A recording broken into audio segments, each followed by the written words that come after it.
BTV देख रहे सारे दर्शकों का स्वागत। मैं हाँ लवदी बडियाल लैके हाजिर हाँ प्रोग्राम खबर पॉइंट, जिस दे विच असीं पंजाब ते देश दुनिया नाल जुड़ियां खबरां ते मुद्दियां ते चर्चा करदे हां।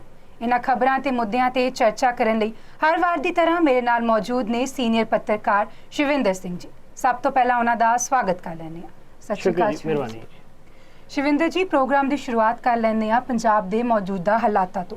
पंजाब के जो मौजूदा आर्थिक हालात ने सही नहीं है। केंद्र सरकार वालों रूरल डिवेलपमेंट फंड देने तो भी मना कर दिता गया, तो हुण पंजाब सरकार GST मुआवजा लैण की गल कर रही है केंद्र सरकार तो। किस तरह देखते? एक तो लवदीप काफ़ी लंबे समय का 2017-18 तो लैके 21-22 तक का जोड़ा है फंड है, GST वाला फंड है, वो राज्यों का अड़िया होया है सेंटर के वाल। सेंटर तरह तरह के बहाने ला रहा, जां ये कह लो कि सीधे तौर पर कह रहा कि उन्हें देना ही नहीं है फंड। ये गल पंजाब का मसला नहीं है, ये मसला होर ना बहुत सूबे का भी है। कई बार GST कौंसल की मीटिंग हुई आ, जो पुरानी सरकार वेले मनप्रीत बादल ਹੁੰਦੇ ਸੀਗੇ ਵਿੱਤ ਮੰਤਰੀ, ਉਹ ਵੀ ਜਾਂਦੇ ਰਹੇ, ਉਹਨਾਂ ਨੂੰ ਵੀ ਕੁਝ ਹੱਥ ਪੱਲੇ ਨਹੀਂ ਪਿਆ ਹੈਗਾ, ਕਿਉਂਕਿ GST ਜਿਹੜੀ ਆਪਣੇ ਆਪ ਦੇ ਵਿੱਚ ਹੀ ਨਾ ਉਸ ਤਰ੍ਹਾਂ ਦੀ ਚੀਜ਼ ਹੈ ਜਿਹੜਾ ਕਿ ਜਿੰਨਾ ਵੀ ਥੋੜਾ ਰੈਵਨਿਊ ਆਉਂਦਾ ਉਹਦਾ ਕੇਂਦਰੀਕਰਨ ਕਰਦਾ ਹੈਗੀ ਆ। ਉਹਦੇ ਵਿੱਚ ਰਾਜਾਂ ਦੇ ਪੱਲੇ ਕੁਝ ਨਹੀਂ ਹੈਗਾ, ਰਾਜ ਇਕੱਲੇ ਇੱਕ ਤਰ੍ਹਾਂ ਦਾ ਭਿਖਾਰੀ ਵਰਗੇ ਹੋ ਚੁੱਕੇ ਹੈਗੇ ਨੇ, ਤੇ ਸਾਰਾ ਕੁਝ ਜਿਵੇਂ ਆਪਾਂ ਕਹਿੰਦੇ ਵੀ ਇੱਕ ਬੰਦਾ ਮਾਇਆ ਨੂੰ ਕਾਠੀ ਪਾ ਕੇ ਬਹਿ ਗਿਆ, ਮਾਇਆ ਨੂੰ ਦੱਬ ਕੇ ਬਹਿ ਗਿਆ, ਇਹ ਇੱਕ ਪਾਸੇ ਉਦਾਂ ਹੀ ਉਹ ਕੰਮ ਕੀਤਾ ਹੋਇਆ ਇਹਦੇ GST ਦੇ ਰਾਹੀਂ। ਵੱਧ ਤੋਂ ਵੱਧ ਜਿਹੜਾ ਪੂੰਜੀ ਦਾ ਕੇਂਦਰੀਕਰਨ ਕਰਨ ਵਾਲਾ ਕੰਮ ਸੀ ਇਹਦਾ ਹੁਣ ਨੁਕਸਾਨ ਹੋਇਆ ਸੂਬਿਆਂ ਨੂੰ। ਤੇ ਇਹ ਮਤਲਬ ਤੁਸੀਂ ਮੰਨ ਕੇ ਚੱਲੋ ਵੀ 15-16 ਸੂਬੇ ਹੈਗੇ ਨੇ ਜਿਹੜੇ ਡਾਇਰੈਕਟ ਤੌਰ ਤੇ ਸਿੱਧੇ ਕਹਿ ਰਹੇ ਨੇ, ਉਹ 'ਚ BJP ਵਾਲੇ ਸੂਬੇ ਵੀ ਨੇ ਵੀ ਉਹਨਾਂ ਨੂੰ ਪੈਸੇ ਚਾਹੀਦੇ ਆ। ਹੁਣ BJP ਵਾਲੇ ਸੂਬਿਆਂ ਦੀ ਮਜਬੂਰੀ ਹੈ ਵੀ ਉਹਨਾਂ ਦੀ ਪਾਰਟੀ ਹੈ ਸੈਂਟਰ ਦੇ ਵਿੱਚ, ਉਹ ਨਹੀਂ ਬੋਲਣਗੇ ਤੇ ਵਿਰੋਧੀ ਧਿਰਾਂ ਆਵਾਜ਼ ਉਠਾਉਂਦੀਆਂ ਨੇ। ਹੁਣ ਪੰਜਾਬ ਸਰਕਾਰ ਵੀ ਇਹੀ ਕਹਿੰਦੀ ਹੈ ਵੀ ਸਾਨੂੰ ਇਹ ਦਿੱਤਾ ਜਾਵੇ, ਵੀ ਸਾਡਾ ਹੱਕ ਬਣਦਾ ਹੈਗਾ। 5000 ਕਰੋੜ ਦੇ ਕਰੀਬ ਇਹ ਰਾਸ਼ੀ ਹੈਗੀ ਹੈ ਲਗਭਗ। ਇਹਦੇ ਵਿੱਚ ਹੁਣ ਦਿੱਕਤ ਇੱਕ ਤਾਂ ਇਹ ਹੈਗੀ ਹੈ ਕਿ ਸੂਬਿਆਂ ਦੇ ਐਂਗਲ ਤੋਂ ਇਹ ਹੱਕ ਹੈ, ਇਹ ਤੋਂ ਅਸੀਂ ਮੁਨਕਰ ਨਹੀਂ ਹੁੰਦੇ ਹੈਗੇ। ਪਰ ਇੱਕ ਜਿਹੜਾ ਬਿਲਕੁਲ ਡਿਫਰੈਂਟ ਚੀਜ਼ ਜਿਹੜੀ ਅਸੀਂ ਪੰਜਾਬ ਸਰਕਾਰ ਦੇ ਹਵਾਲੇ ਨਾਲ ਵੀ ਕਹਿਣਾ ਚਾਹੁੰਦੇ ਹਾਂ, ਹੁਣ ਤੁਸੀਂ ਆਏ ਦਿਨ ਜਦੋਂ ਤੁਸੀਂ ਸੱਤਾ 'ਚ ਆਏ ਸੀ, ਤੁਸੀਂ ਕਹਿੰਦੇ ਸੀਗੇ ਵੀ ਅਸੀਂ ਪੰਜਾਬ ਨੂੰ ਇੱਕ ਇਹੋ ਜਿਹਾ ਸਟੇਟ ਬਣਾਵਾਂਗੇ ਜਿਹਦੇ ਵਿੱਚ ਕਰਜ਼ਿਆਂ ਦੀ ਲੋੜ ਨਾ ਪਵੇ, ਵੀ ਕਰਜ਼ੇ ਨਾ ਚੁੱਕਣੇ ਪੈਣ। ਮੈਂ ਇਹ ਨਹੀਂ ਕਹਿੰਦਾ ਕਿ ਇਹ ਤੁਹਾਨੂੰ ਤੁਸੀਂ ਮੰਗ ਕੇ ਗਲਤ ਕਰ ਰਹੇ ਹੋ, ਇਹ ਤੁਹਾਡਾ ਹੱਕ ਹੈ, ਗਲਤ ਨਹੀਂ ਕਰ ਰਹੇ ਹੈਗੇ। ਪਰ ਜਿਹੜਾ ਤੁਸੀਂ ਇੱਕ ਵਾਅਦਾ ਕੀਤਾ ਸੀ ਪੰਜਾਬੀ ਆਵਾਮ ਦੇ ਨਾਲ ਵੀ ਅਸੀਂ ਕਰਜ਼ੇ ਨਹੀਂ ਚੁੱਕਾਂਗੇ, ਸਾਡਾ ਜਿਹੜਾ ਹੈਗਾ ਆਪਣਾ ਇੱਕ ਤਰ੍ਹਾਂ ਦਾ ਹੈਗਾ ਅਧਿਕਾਰ ਹੈਗਾ ਵੀ ਅਸੀਂ ਰੈਵਨਿਊ ਪੈਦਾ ਕਰਾਂਗੇ, ਖੁਦ ਰੈਵਨਿਊ ਸੂਬੇ 'ਚ ਪੈਦਾ ਕਰਾਂਗੇ, ਉਹ ਤੁਸੀਂ ਪੈਦਾ ਨਹੀਂ ਕੀਤਾ ਹੈਗਾ। ਤੁਸੀਂ ਕੀ ਕੀਤਾ ਹੁਣ ਤੱਕ? ਸਾਰੇ ਜਿਹੜਾ ਹੈਗਾ ਆਪਣੇ ਸੂਬੇ ਦੇ ਵਿੱਚ ਸਮੇਂ-ਸਮੇਂ ਤੇ ਕਰਜ਼ਾ ਚੁੱਕਿਆ। 11 ਮਹੀਨੇ ਸਰਕਾਰ ਨੂੰ 35000 ਕਰੋੜ ਚੁੱਕ ਲਿਆ, ਫਿਰ ਹੋਰ ਚੁੱਕ ਲਿਆ। ਇਹ ਪੈਸਾ ਖਰਚ ਕਿੱਥੇ ਹੁੰਦਾ? ਜਦ ਤੱਕ ਕੇਜਰੀਵਾਲ ਦੇ ਉੱਤੇ ਹੁੰਦਾ ਵੀ ਕੇਜਰੀਵਾਲ ਜੀ ਫਲਾਣੇ ਸੂਬੇ ਜਾ ਰਹੇ ਨੇ, ਚਲੋ ਜੀ ਉੱਥੇ ਜਿਹੜਾ ਜਹਾਜ਼ ਜਾਊਗਾ ਪੰਜਾਬ ਦਾ ਜਾਊਗਾ। ਜਾਂ ਫਿਰ ਮੈਂ ਤਾਂ ਕਈ ਵਾਰ ਸੋਚਦਾ ਵੀ ਪੰਜਾਬ ਦੇ ਮੁੱਖ ਮੰਤਰੀ ਨੂੰ ਲੈ ਜਾਂਦੇ ਨੇ ਹਰੇਕ ਥਾਂ, ਉਹ ਆਪਣਾ ਪਿੱਛੇ ਜੋਕਰ ਜਿਹਾ ਬਣਾ ਕੇ। ਹੁਣ ਮੈਨੂੰ ਇਹ ਸਮਝ ਨਹੀਂ ਆਉਂਦਾ ਵੀ ਪੰਜਾਬ ਦੇ ਮੁੱਖ ਮੰਤਰੀ ਦਾ ਕੀ ਕੰਮ ਹੈ। ਉਹਦਾ ਮੈਂ ਫਿਰ ਬਾਅਦ 'ਚ ਸੋਚਿਆ ਵੀ ਸ਼ਾਇਦ ਇਹਦਾ ਕਾਰਨ ਇਹ ਹੈ ਕਿ ਫੋਰਸ ਫਰੀ ਦੀ ਮਿਲ ਜਾਂਦੀ ਹੈ ਕੇਜਰੀਵਾਲ ਨੂੰ, ਜਹਾਜ਼ ਪੰਜਾਬ ਦਾ ਮਿਲ ਜਾਂਦਾ, ਹੈਲੀਕਾਪਟਰ ਪੰਜਾਬ ਦਾ ਮਿਲ ਜਾਂਦਾ ਹੈ ਜੀ, ਤੇ ਉਹ ਸਾਰਾ ਪੈਸਾ ਕਿੱਥੇ ਆਵਾਮ ਦਾ ਹੀ ਹੈ, ਪੰਜਾਬ ਦਾ ਹੀ ਹੈ ਜਿਹੜਾ ਖਰਚ ਹੁੰਦਾ ਹੈਗਾ। ਵੀ ਪੰਜਾਬ ਦਾ ਹੁਣ ਪੈਸਾ ਜਿਹੜਾ ਕੇਜਰੀਵਾਲ ਉੱਤੇ ਲੱਗਣ ਨੂੰ ਥੋੜ੍ਹਾ ਰਹੇਗਾ। ਤੇ ਫਿਰ ਤੁਸੀਂ ਇਸ਼ਤਿਹਾਰ ਦਿੰਦੇ ਹੋ ਪੰਜਾਬ ਸਰਕਾਰ ਦੇ ਵੱਡੇ ਪੰਜਾਬ ਦੇ ਖਜ਼ਾਨੇ ਵਿੱਚੋਂ ਦਿੰਦੇ ਹੋ। ਹੁਣ ਦੱਸੋ ਕਰਨਾਟਕ ਦੇ ਵਿੱਚ ਇਸ਼ਤਿਹਾਰ ਦੇਣ ਦਾ ਕੀ ਕੰਮ ਹੈਗਾ? ਗੁਜਰਾਤ ਵਿੱਚ ਦੇਣ ਦਾ ਕੀ ਕੰਮ ਹੈਗਾ? ਕੰਮ ਤਾਂ ਅੱਜ ਕੱਲ੍ਹ ਵੈਸੇ ਹੀ ਪਤਾ ਲੱਗ ਜਾਂਦਾ ਤੁਹਾਡੇ ਕੋਲ। ਜਿਹੜੇ ਇਸ਼ਤਿਹਾਰ ਵੈਸੇ ਹੀ ਮੰਨ ਲਓ ਕਿ ਤੁਸੀਂ ਇੰਡੀਅਨ ਐਕਸਪ੍ਰੈਸ ਨੂੰ ਦਿੱਤੇ ਆ ਪੰਜਾਬ ਵਾਲੇ ਨੂੰ, ਉਹਨੇ ਆਪਣੇ ਆਪ ਹੀ ਪ੍ਰਚਾਰ ਹੋ ਜਾਂਦਾ, ਉਹਦਾ ਆਨਲਾਈਨ ਪ੍ਰਚਾਰ ਹੋ ਜਾਂਦਾ, ਬਹੁਤ ਸਾਧਨ ਹੈਗੇ ਨੇ। ਤੇ ਪਰ ਤੁਸੀਂ ਜਦੋਂ ਜਿਵੇਂ ਚੋਣਾਂ ਆਉਂਦੀਆਂ ਉਸ ਸੂਬੇ ਵਿੱਚ ਤੁਸੀਂ ਜਿਹੜਾ ਪ੍ਰਚਾਰ ਕਰਦੇ ਹੋ ਤੇ ਕਰਦੇ ਪੰਜਾਬ ਦੇ ਪੈਸੇ ਦੇ ਵਿੱਚੋਂ। ਹੁਣ ਪੈਸੇ ਦੀ ਬਰਬਾਦੀ ਵੀ ਨਾ ਕਰੋ ਭਾਈ। ਤੇ ਫਿਰ ਤੁਹਾਡਾ ਉਹ ਕਿੱਥੇ ਚਲਾ ਗਿਆ ਵਾਅਦਾ ਵੀ ਅਸੀਂ ਮਹੀਨੇ ਜਿੰਨਾ ਰੈਵਨਿਊ ਕਰਾਂਗੇ, 6 ਮਹੀਨੇ ਜਿੰਨਾ ਕਰਾਂਗੇ, ਸਾਲ 'ਚ ਇੰਨਾ ਕਰਾਂਗੇ। ਤੁਸੀਂ ਤਾਂ ਖੁਦ GST ਦੇ ਆਸ ਲਾ ਕੇ ਰਹਿ ਗਏ ਇਕੱਲਾ। ਇਹਦਾ ਮਤਲਬ GST ਆਊ ਤਾਂ ਪੈਸਾ ਆਊਗਾ ਤਾਂ ਕੁਛ ਕਰੋਗੇ, ਨਹੀਂ ਕਰੋਗੇ ਨਹੀਂ। ਆਏ ਸਮੇਂ ਤੁਸੀਂ ਕਰਜ਼ਾ ਚੁੱਕ ਰਹੇ ਹੋ। ਇਹ ਕਰਜ਼ਾ ਵੱਧ ਕੇ ਆਖਿਰ ਕਿੱਥੇ ਜਾਊਗਾ? ਇਹ ਮੋੜਨਾ ਵੀ ਤਾਂ ਹੈ ਕਰਜ਼ਾ। ਜੇ ਇਹ ਫਿਰ ਜਦੋਂ ਮੋੜੋਗੇ ਕਿਵੇਂ ਮੋੜੋਗੇ? ਇਹ ਫਿਰ ਤੁਹਾਡੇ ਮੇਰੇ ਅੱਗੇ ਜਿਹੜੇ ਲੋਕਾਂ ਦੇ ਟੀਕਾ ਲਾ ਕੇ ਜਿਹੜਾ ਹੈਗਾ ਇਹ ਕਰਜ਼ਾ ਜਿਹੜਾ ਹੈਗਾ ਮੁੜਵਾਇਆ ਜਾਊਗਾ। ਸੋ ਇਹ ਚੀਜ਼ਾਂ ਸੋਚਣ ਵਾਲੀਆਂ ਨੇ ਜੀ। शिविंदर जी, कितने ना कितने खबरां भी सामने आ रही हैं कि जो बकाया है वो 5000 करोड़ का, पर केंद्र सरकार वालों किया जा रहा है कि सिर्फ 3000 करोड़ का, तो 2000 करोड़ का एक पाड़ा पैंदा। केंद्र वैसे भी नहीं दे रही हैगी, उन्होंने 3 भी नहीं देना है केंद्र ने। केंद्र ये लारा जो काफ़ी समय का ला रही है, 2017-18 का ये रैवन्यू हैगा। 19 ਦੇ ਵਿੱਚ ਮਨਪ੍ਰੀਤ ਬਾਦਲ ਗਏ, 20 ਦੇ ਵਿੱਚ ਗਏ ਜਦੋਂ ਉਹ ਵਿੱਤ ਮੰਤਰੀ ਹੁੰਦਾ ਸੀ ਮਨਪ੍ਰੀਤ। 21 ਦੇ ਵਿੱਚ ਵੀ ਗਏ ਤੇ 22 ਦੇ ਜਦੋਂ 22 ਤੇ ਚਲੋ ਇਲੈਕਸ਼ਨ ਆ ਗਈ ਸੀ, 21 ਦੇ ਆਖਰ ਵਿੱਚ ਵੀ ਅਕਤੂਬਰ ਨਵੰਬਰ ਵੀ ਸੈਪਟੰਬਰ ਵਿੱਚ ਇਹਨਾਂ ਦੀਆਂ ਮੀਟਿੰਗਾਂ ਹੋਈਆਂ। ਉਹਦੇ ਵਿੱਚ ਉਹ ਸਾਫ਼ ਹੱਥ ਖੜੇ ਕਰਤੇ ਸੀ ਸੈਂਟਰ ਨੇ ਕਿ ਅਸੀਂ ਜਿਹੜਾ ਹੈਗਾ ਨਹੀਂ ਦਿੰਦੇ ਹੈਗੇ। ਸੋ ਹੁਣ ਇਸ ਕਰਕੇ ਮੈਨੂੰ ਤਾਂ ਲੱਗਦਾ 3 ਵੀ ਨਹੀਂ ਆਉਂਦਾ ਹੈਗਾ। ਉਹ ਇਸ ਕਰਕੇ ਦੇਖੋ ਇਹਦੇ ਵਿੱਚ ਵੀ ਇੱਕ ਚੀਜ਼ ਹੈਗੀ ਆ, ਤੁਸੀਂ ਉਹ ਵੀ ਲੈਣਾ ਨਾ, ਉਹਦੇ ਲਈ ਵੀ ਥੋੜੀ ਹਿੰਮਤ ਹੋਣੀ ਚਾਹੀਦੀ ਆ। ਤੁਸੀਂ ਕੋਸ਼ਿਸ਼ ਕਰੋ ਵੀ ਪੰਜਾਬ ਚੋਂ ਜਿਹੜਾ ਕਰਕੇ ਤਾਂ ਦੇਖੋ ਤੁਸੀਂ ਥੋੜੇ ਕਿ ਪੰਜਾਬ ਚੋਂ ਜਿਵੇਂ ਅੰਨ ਜਾਂਦਾ ਹੈਗਾ, ਤੁਸੀਂ ਕਹ ਲਓ ਅਸੀਂ ਨਹੀਂ ਜਾਣ ਦੇਣਾ, ਪੰਜਾਬ ਨਹੀਂ ਟੱਪਣ ਦੇਣਾ ਹੈਗਾ, ਸਿੰਬੋਲਿਕ ਪ੍ਰੋਟੈਸਟ ਕਰ ਦੋ, ਦੇਖੋ ਫਿਰ ਕੀ ਹੁੰਦਾ। ਬਾਕੀ ਸੂਬਿਆਂ ਨੂੰ ਵੀ ਇਹੀ ਅਸੀਂ ਕਹਾਂਗੇ ਵੀ ਜਿਹੜੇ ਸੂਬੇ 'ਚ ਕੋਈ ਚੀਜ਼ ਦੀ ਬਹੁਤਾਤ ਹੈ ਉਹ ਨਾ ਦੇਵੇ, ਕਹਿ ਦੇਵੇ ਵੀ ਸਾਡਾ ਪ੍ਰੋਟੈਸਟ ਹੈ, ਪਹਿਲਾਂ ਸਾਡੇ ਬਣਦੇ ਹੋਏ ਪੈਸੇ ਦਿਓ। ਸੂਬੇ ਵੀ ਕਰ ਸਕਦੇ ਨੇ, ਕਿਉਂ ਨਹੀਂ ਕਰ ਸਕਦੇ ਹੈਗੇ। ਸੋ ਉਹ ਕਰਨ ਦੀ ਵੀ ਹਿੰਮਤ ਚਾਹੀਦੀ ਹੈ ਜਿਹੜੀ ਕਿ ਨਹੀਂ ਹੈਗੀ। ਸਿਰਫ ਇਹ ਨਹੀਂ ਹੁੰਦਾ ਵੀ ਅਸੀਂ ਰੌਲਾ ਪਾ ਲਓ ਜੀ ਸਾਨੂੰ GST ਚਾਹੀਦੀ ਹੈ, ਖਬਰਾਂ ਲਵਾ ਲਓ ਤਾਂ ਜੋ ਕਿ ਲੋਕ ਆਪਣੀਆਂ ਨਲਾਇਕੀਆਂ ਛਪਾਉਣ ਲਈ ਤੁਸੀਂ ਇਹ ਮੁੱਦੇ ਨੂੰ ਉਭਾਰ ਦਿਓ। ਇਹ ਨਹੀਂ, ਇਹ ਮੁੱਦੇ ਉੱਤੇ ਵੀ ਫਾਈਟ ਕਰਨਾ ਪੈਣਾ ਤੁਹਾਨੂੰ, ਕੋਈ ਸਖਤ ਸਟੈਂਡ ਲੈਣਾ ਪੈਣਾ ਜੇ ਕੇਂਦਰ ਦੇ ਕੋਲੋਂ ਆਪਣੀ ਗੱਲ ਮਨਵਾਉਣੀ ਹੈ ਤਾਂ। ਕਿਤੇ ਨਾ ਕਿਤੇ ਕੇਂਦਰ ਸਰਕਾਰ ਵੱਲੋਂ ਵੀ ਧੱਕਾ ਕੀਤਾ ਜਾਂਦਾ, ਕੇਂਦਰ ਦੇ ਵੱਲੋਂ ਧੱਕਾ ਕੋਈ ਨੋ ਡਾਊਟ ਇਹਦੇ ਵਿੱਚ ਆਪਾਂ ਕਹਿ ਹੀ ਰਹੇ ਹਾਂ ਵੀ ਉਹ ਇੰਨੇ 5-6 ਸਾਲ ਤੋਂ ਲਮਕਾਉਂਦੇ ਆ ਰਿਹਾ, ਪਰ ਉਹ ਧੱਕੇ ਵਿਰੁੱਧ ਲੜਨਾ ਕਿੱਦਾਂ ਵਾ, ਉਹ ਲੜਨਾ ਵੀ ਤਾਂ ਸੂਬਾ ਸਰਕਾਰ ਨੂੰ ਆਉਣਾ ਚਾਹੀਦਾ ਜੋ ਕਿ ਸੂਬਾ ਸਰਕਾਰ ਕਿਤੇ ਨਾ ਕਿਤੇ ਨਹੀਂ ਕਰਦੀ। ਸੂਬਾ ਸਰਕਾਰ ਰੌਲਾ ਪਾ ਕੇ ਹਟ ਜਾਂਦੀ ਹੈ ਹਲਾ ਕਰਕੇ, ਲੇਕਿਨ ਉਹਦੇ ਲਈ ਜਿਹੜੇ ਸਖਤ ਸਟੈਂਡ ਨੇ ਉਹ ਲੈਣੇ ਜ਼ਰੂਰੀ ਹੈ। ਸ਼ਿਵਿੰਦਰ ਜੀ, ਅਗਲੀ ਖਬਰ ਦਾ ਰੁਖ ਕਰ ਲੈਂਦੇ ਹਾਂ। ਹਾਲ ਹੀ 'ਚ ਰੈਗੂਲਰ ਹੋਏ ਜੋ ਠੇਕਾ ਅਧਿਕਾਰਤ ਅਧਿਆਪਕਾਂ ਸੀ, ਪੰਜਾਬ ਸਰਕਾਰ ਨੇ ਉਹਨਾਂ ਨੂੰ ਇੱਕ ਵੱਡਾ ਤੋਹਫਾ ਦਿੱਤਾ। ਮੁੱਖ ਮੰਤਰੀ ਭਗਵੰਤ ਮਾਨ ਨੇ ਐਲਾਨ ਕੀਤਾ ਕਿ ਉਹਨਾਂ ਦੀ ਜੋ ਤਨਖਾਹ ਹੈ ਉਹ 3 ਗੁਣਾ ਵਧਾ ਦਿੱਤੀ ਜਾਏਗੀ ਤੇ ਹੋਰ ਸਰਕਾਰੀ ਜੋ ਭੱਤੇ ਨੇ ਉਹਨਾਂ ਨੂੰ ਦਿੱਤੇ ਜਾਣਗੇ। ਕਿਸ ਤਰ੍ਹਾਂ ਦੇਖਦੇ ਹੋ? ਮੈਂ ਇਹਦੇ ਵਿੱਚ ਬੜੀ ਚਲਾਕੀ ਕੀਤੀ ਹੈ ਪੰਜਾਬ ਸਰਕਾਰ ਨੇ। ਇੱਕ ਤਾਂ ਹੁੰਦੀ ਹੈ ਕੱਚੀ ਨੌਕਰੀ, ਇੱਕ ਹੁੰਦੀ ਹੈ ਪੱਕੀ ਨੌਕਰੀ। ਪੱਕੇ ਤਾਂ ਕੀਤੇ ਨਹੀਂ ਹੈਗੇ ਜੀ, ਠੇਕਾ ਮੁਲਾਜ਼ਮ ਨੇ, ਪਰ ਕਹਿੰਦਾ ਤੁਹਾਡੀ ਤਨਖਾਹ ਵਧਾਈ ਜਾਊਗੀ। 20,000 ਕਰਤੀ, 21 ਕਰਤੀ, 23 ਕਰ ਦਿੱਤੀ ਹੈ, 23,500 ਕਰ ਦਿੱਤੀ ਹੈ ਵੀ ਤੁਹਾਨੂੰ ਵੀ ਹੋਰ ਸਹੂਲਤਾਂ ਵੀ ਮਿਲਣਗੀਆਂ। ਪਹਿਲੀ ਗੱਲ ਹੈ ਕਿ ਜਿਹੜੀ ਇੱਕ ਸਹੀ ਨੌਕਰੀ ਦੇਣੀ, ਪਰਮਾਨੈਂਟ ਨੌਕਰੀ ਦੇਣੀ ਹੈ। ਠੇਕਾ ਸਾਨੂੰ ਤਾਂ ਸਾਡਾ ਤਾਂ ਮੰਨਣਾ ਹੈ ਕਿ ਠੇਕੇ ਵਾਲੀ ਕੋਈ ਚੀਜ਼ ਨਹੀਂ ਹੋਣੀ ਚਾਹੀਦੀ ਹੈ। ਕਿਉਂ ਹੋਣੀ, ਜਦੋਂ ਅਗਲੇ ਨੇ ਪੜ੍ਹਾਈ ਪੱਕੀ ਕੀਤੀ ਉਹਦਾ ਨੌਕਰੀ ਵੀ ਪੱਕੀ ਮਿਲੇ। ਸੋ ਇਸ ਕਰਕੇ ਠੇਕਾ ਠੁਕੇ ਵਾਲੀ ਪ੍ਰਣਾਲੀ ਗਲਤ ਹੈ ਇੱਕ ਤਾਂ। ਇਹ ਸਗੋਂ ਉਹ ਸਰਕਾਰ ਤਾਂ ਬਿਲਕੁਲ ਹੀ ਨਹੀਂ ਕਰ ਸਕਦੀ ਜਿਹੜੀ ਸਰਕਾਰ ਆਪਣੇ ਆਪ ਨੂੰ ਕਲਿਆਣਕਾਰੀ ਸਰਕਾਰ ਕਹਿੰਦੀ ਹੈ। ਦੂਜੀ ਚੀਜ਼ ਇਹ ਹੈਗੀ ਆ ਕਿ ਤੁਸੀਂ ਇੱਕ ਚਾਰ ਰਹੇ ਹੋ, ਮੂਰਖ ਬਣਾ ਰਹੇ ਹੋ ਜੀ। ਉਂਝ ਸਰਕਾਰੀ ਨੌਕਰੀ ਤੇ ਅਧਿਆਪਕਾਂ ਦੀ ਤਨਖਾਹ ਕਿੰਨੀ ਹੈ? 40, 45, ਫਿਰ 60, 70, 80 ਤੱਕ, ਲੱਖ ਤੱਕ ਵੀ ਜਾਂਦੀ ਹੈ। ਇਹ ਹੈਗੀ ਹੈ। ਦੂਜੇ ਪਾਸੇ ਜਿਹੜੇ ਵਿਚਾਰਿਆਂ ਨੂੰ ਜਿਹੜਾ ਹੈਗਾ, ਮੰਨ ਲਓ ਕਿ ਕਿਸੇ ਨੂੰ 6-7 ਮਿਲਦਾ, 85-100 ਵਾਲੇ ਵੀ ਨੇ, 10,000 ਵਾਲੇ ਵੀ ਹੈਗੇ ਨੇ, ਉਹਨਾਂ ਨੂੰ ਤੁਸੀਂ 20 ਦੇ ਕੇ 23 ਦੇ ਕੇ ਚੁੱਪ ਕਰਾਤਾ। ਉਹ ਵਿਚਾਰੇ ਗਰੀਬ ਨੂੰ ਇੰਨਾ ਹੀ ਹੁੰਦਾ ਜਿਹਨੂੰ 10 ਮਿਲਦੀ ਹੈ ਵੀ ਚੱਲ ਮੈਨੂੰ 23 ਮਿਲਣ ਲੱਗ ਗਿਆ। ਤੁਸੀਂ ਉਹਨੂੰ ਇਹ ਕਹਿ ਕੇ ਉਹਨੂੰ ਇੱਕ ਉਹਦਾ ਕੰਮ ਸਾਰ ਦਿੱਤਾ, ਮਤਲਬ ਮਿੱਟੀ ਪਾ ਦਿੱਤੀ ਅਸਲੀ ਮੁੱਦੇ ਦੇ ਉੱਤੇ ਵੀ ਉਹ ਪਰਮਾਨੈਂਟ ਨੌਕਰੀ ਲਈ ਫਾਈਟ ਨਹੀਂ ਕਰੂਗਾ। ਪਰ ਅਸਲ 'ਚ ਮਾਰਿਆ ਤਾਂ ਉਹਦਾ ਅਧਿਕਾਰ ਆ, ਕਿਉਂਕਿ ਉਹਨੂੰ ਲੱਗਿਆ ਵੀ ਚੱਲ ਹੁਣ 20 ਮਿਲਣ ਲੱਗ ਗਿਆ, ਠੀਕ ਹੈ। ਪਰ ਉਹਦਾ ਜਿਹੜਾ ਅਸਲੀ ਹੱਕ ਹੈ ਉਹ ਪਰਮਾਨੈਂਟ ਨੌਕਰੀ ਦਾ ਹੈਗਾ। ਸਰਕਾਰ ਅਸਲੀ ਮੁੱਦੇ ਤੋਂ ਉੱਤੇ ਮੈਨੂੰ ਲੱਗਦਾ ਨਹੀਂ ਆਉਣਾ ਚਾਹੁੰਦੀ ਹੈਗੀ ਜੀ। ਕਿਤੇ ਨਾ ਕਿਤੇ ਜਿੱਦਾਂ ਹੁਣੇ ਅਸੀਂ ਗੱਲ ਕੀਤੀ ਕਿ ਪੰਜਾਬ ਆਰਥਿਕ ਸੰਕਟ ਤੋਂ ਗੁਜ਼ਰ ਰਿਹਾ ਤੇ ਹੁਣ 3 ਗੁਣਾ ਤਨਖਾਹ ਵਧਾਣਾ, ਇਹ ਕਿਸ ਤਰ੍ਹਾਂ ਜੀ ਕੰਬਾਈਨ? ਨਹੀਂ, ਉਹ ਤਾਂ ਤਨਖਾਹ ਤਾਂ ਵਧਾਉਣੀਆਂ ਚਾਹੀਦੀਆਂ ਨੇ। ਉਹਦਾ ਕਾਰਨ ਇਹ ਹੈਗਾ ਵੀ ਫਿਰ ਇਹਦੇ ਲਈ ਫਿਰ ਇਹ ਵੀ ਸਵਾਲ ਆ, ਫਿਰ ਜਿਹੜੇ ਤੁਹਾਡੇ ਜਹਾਜ਼ ਦੇ ਖਰਚੇ ਆ, ਕੇਜਰੀਵਾਲ ਦੇ ਖਰਚੇ ਘਟਾ ਲਓ। ਜਿਹੜੇ ਹੁਣ ਹੁੰਦਾ ਕੀ ਹੈ, ਕੱਲ ਇਹ ਤਾਂ ਕਹਿੰਦੇ ਸੀ ਅਸੀਂ ਸਾਈਕਲਾਂ ਤੇ ਜਾਇਆ ਕਰਾਂਗੇ, ਇਹਨਾਂ ਦੀਆਂ ਤਾਂ ਗੱਡੀਆਂ ਦੇਖੋ ਕਿੰਨੀਆਂ ਆ ਗਈਆਂ। ਅਸਲ ਵਿੱਚ ਪ੍ਰੋਬਲਮ ਇਹ ਹੈਗੀ ਆ ਕਿ ਇੱਕ ਮਿੱਥ ਬਣਾਈ ਹੋਈ ਹੈ, ਗਲਤ ਧਾਰਨਾ ਬਣਾਈ ਹੈ। ਜਦੋਂ ਤਾਂ ਦੇਣੇ ਆ ਲੋਕਾਂ ਨੂੰ ਪੈਸੇ, ਉਦੋਂ ਤਾਂ ਜੀ ਸਾਡੇ ਕੋਲ ਅਸੀਂ ਮਲੰਗ ਆ, ਸਾਡੇ ਕੋਲ ਕੁਛ ਹੈ ਨਹੀਂ ਗਾ। ਜਦੋਂ ਆਪਣੀ ਅਯਾਸ਼ੀ ਤੇ ਪੈਸੇ ਖਰਚਣੇ ਨੇ ਉਦੋਂ ਪੈਸੇ ਹੋ ਜਾਂਦੇ ਨੇ। ਜਦੋਂ ਕਿਤੇ ਮਣਾ ਮੂੰਹੀ ਪੈਸੇ ਖਰਚਣੇ ਨੇ, ਸਾਰੀ ਲੀਡਰਸ਼ਿਪ ਆਪਣੀ ਤਨਖਾਹ ਘਟਾ ਲਵੇ, ਆਪਣੇ ਜਿਹੜਾ ਹੈਗਾ ਆਮ ਸਾਦਾ ਜੀਵਨ ਉੱਚ ਵਿਚਾਰ ਰੱਖ ਲਵੇ ਤੇ ਲੋਕਾਂ ਨੂੰ ਦਿੱਤੇ ਜਾ ਸਕਦੇ ਹੈਗੇ ਨੇ। ਤੇ ਇਹੋ ਜਿਹੇ ਸਰੋਤ ਪੈਦਾ ਕਰੋ ਪੈਸੇ ਦੇਣ ਵਾਲੇ, ਤੇ ਉਹ ਤੁਸੀਂ ਪੈਦਾ ਕਰ ਨਹੀਂ ਰਹੇ ਹੈਗੇ। ਇਹ ਤਾਂ ਤੁਹਾਡੀਆਂ ਕਮਜ਼ੋਰੀਆਂ ਨੇ ਨਾ। ਇਹਦੇ ਵਿੱਚ ਇਹ ਤਾਂ ਨਹੀਂ ਵੀ ਮੁਲਾਜ਼ਮਾਂ ਦੀ ਨੂੰ ਤੁਸੀਂ ਜਿਹੜਾ ਹੈਗਾ ਵੀ ਤਨਖਾਹ ਨਹੀਂ ਵਧਾਓਗੇ, ਤੇ ਇਹਦੇ ਵਿੱਚ ਹੈ ਕਿ ਤੁਸੀਂ ਜਿਹੜੇ ਵਸੀਲੇ ਪੈਦਾ ਕਰਨੇ ਆ। ਜਿਵੇਂ ਤੁਸੀਂ ਇਹ ਵੀ ਸੱਤਾ 'ਚ ਆਏ ਸੀਗੇ, ਇਹੀ ਕਹਿ ਕੇ ਆਏ ਸੀ ਨਾ ਅਸੀਂ ਵਸੀਲੇ ਪੈਦਾ ਕਰਾਂਗੇ।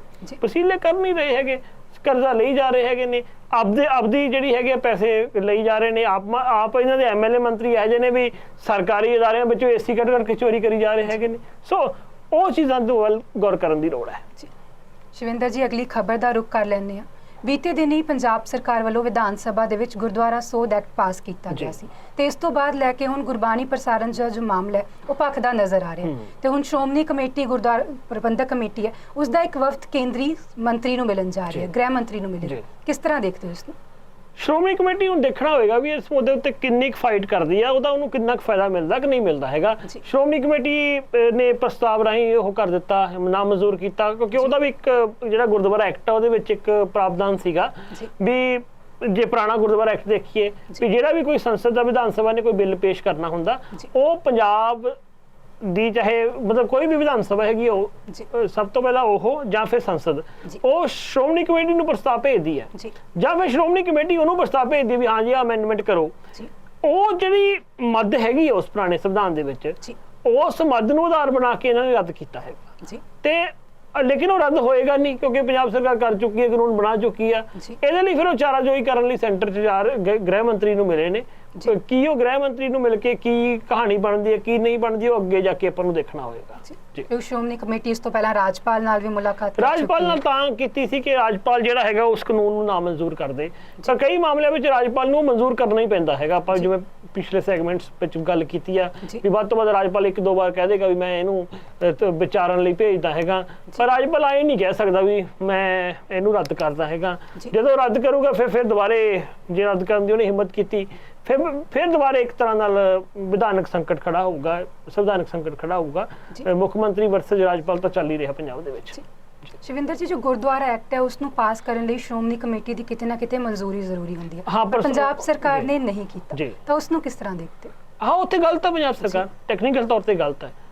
ਚਾਹੇ ਥੋੜੀ ਭਾਵਨਾ ਜਿੰਨੀ ਮਰਜ਼ੀ ਸਹੀ ਹੋਵੇ ਪਰ ਜੋ ਇੱਕ ਉਸ ਗੁਰਦੁਆਰਾ ਐਕਟ ਦੀ ਜਿਹੜੀ ਉਹ ਮੱਦ ਹੈ ਉਹਦੀ ਤੁਸੀਂ ਉਲੰਘਣਾ ਕੀਤੀ ਹੈ। ਤੇ ਮੈਂ ਕਈ ਵਾਰ ਬੋਲਿਆ ਇਸ ਆਪਣੇ ਸ਼ੋਅ ਦੇ ਵਿੱਚ ਕਿ ਇਹਦੇ ਨਾਲ ਕੀ ਹੋਏਗਾ ਕਿ ਅੱਗੇ ਚੱਲ ਕੇ ਹੋਰ ਸਰਕਾਰਾਂ ਨੇ ਜਿਹੜੀਆਂ ਉਹਨਾਂ ਨੂੰ ਇਸ ਸਿੱਖ ਮਸਲੇ ਵਿੱਚ ਜਾਂ ਗੁਰਦੁਆਰਾ ਪ੍ਰਬੰਧਨ ਦੇ ਮਸਲੇ ਵਿੱਚ ਆਪਣੀ ਦਖਲਅੰਦਾਜ਼ੀ ਕਰਨ ਦਾ ਬਹੁਤ ਮੌਕਾ ਮਿਲੂਗਾ ਜੀ, ਜੋ ਮਾੜੀ ਪਿਰਤ ਹੈ। ਸ਼ਿਵਿੰਦਰ ਜੀ, ਅਗਲੀ ਖਬਰ ਦਾ ਰੁਖ ਕਰ ਲੈਂਦੇ ਹਾਂ। ਜਗਰਾਓਂ ਦੀ ਜੋ NIA ਪਰਿਵਾਰ ਨਾਲ ਕੋਠੀ ਦੇ ਮਾਮਲੇ 'ਚ ਹੋਇਆ ਸੀ ਉਹ ਅਜੇ ਤੱਕ ਠੰਡਾ ਨਹੀਂ ਹੋਇਆ ਤੇ ਇਸ ਤੋਂ ਬਾਅਦ ਹੁਣ ਖਬਰ ਆ ਰਹੀ ਹੈ ਕਿ ਆਪ ਦੇ ਇੱਕ ਹੋਰ ਵਿਧਾਇਕ ਨੇ ਅਜਿਹੀ ਹਰਕਤ ਕੀਤੀ ਹੈ। ਇੱਕ NRI ਪਰਿਵਾਰ ਦੀ ਪੁਸ਼ਤੈਨੀ ਜ਼ਮੀਨ ਸੀ ਉਹਨੂੰ ਹੜੱਪਿਆ ਗਿਆ।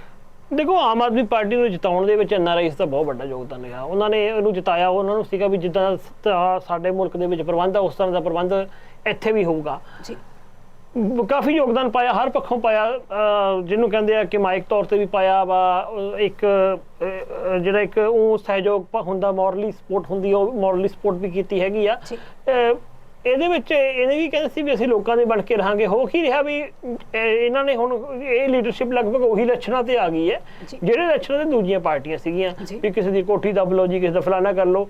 ਲੱਗਿਆ ਵੀ ਹੁਣ ਮਸਾ ਜਿਵੇਂ ਉਹ ਆਪਣੇ ਕਹਾਵਤ ਆ ਵੀ ਜਦੋਂ ਕਿਸੇ ਭੁੱਖੇ ਨੂੰ ਜਿਹੜਾ ਹੈਗਾ ਕਟੋਰਾ ਥਿਆ ਜਾਂਦਾ ਤਾਂ ਉਹ ਫਿਰ ਕਿਵੇਂ ਹੱਫਲਦਾ ਕਿਵੇਂ ਹੈ, ਉਦਾਂ ਹੀ ਇਹਨਾਂ ਨੂੰ ਹੋਇਆ। ਪਹਿਲਾਂ ਤਾਂ ਜਗਰਾਓਂ ਵਾਲਾ ਇਸ਼ੂ ਆਇਆ, ਹੁਣ ਰਾਏਕੋਟ ਹਲਕੇ ਦੇ MLA ਉੱਤੇ ਵੀ ਦੋਸ਼ ਲੱਗ ਰਿਹਾ ਵੀ ਕਿਸੇ ਉਹਦੇ ਰਿਸ਼ਤੇਦਾਰ ਨੇ ਜਿਹੜਾ ਹੈ ਜ਼ਮੀਨ ਉਹ ਕੀਤੀ ਹੈ ਰਜਿਸਟਰੀ, ਉਹਦੇ ਵਿੱਚ ਜਿਹੜਾ ਇਹਦਾ ਯੋਗਦਾਨ ਹੈਗਾ। ਹਾਲਾਂਕਿ MLA ਕਹਿ ਰਿਹਾ ਹੈਗਾ ਕਿ ਨਹੀਂ ਇਹਦੇ ਵਿੱਚ ਮੇਰਾ ਕੋਈ ਨਹੀਂ ਹੈਗਾ, ਪਰਿਵਾਰਕ ਮਸਲਾ ਹੈਗਾ, ਪਰ ਜਦੋਂ ਸਵਾਲ ਉੱਠੇ ਨੇ ਤਾਂ ਇਹ ਸਵਾਲ ਜਿਹੜੇ ਦੂਰ ਤੱਕ ਜਾਣਗੇ।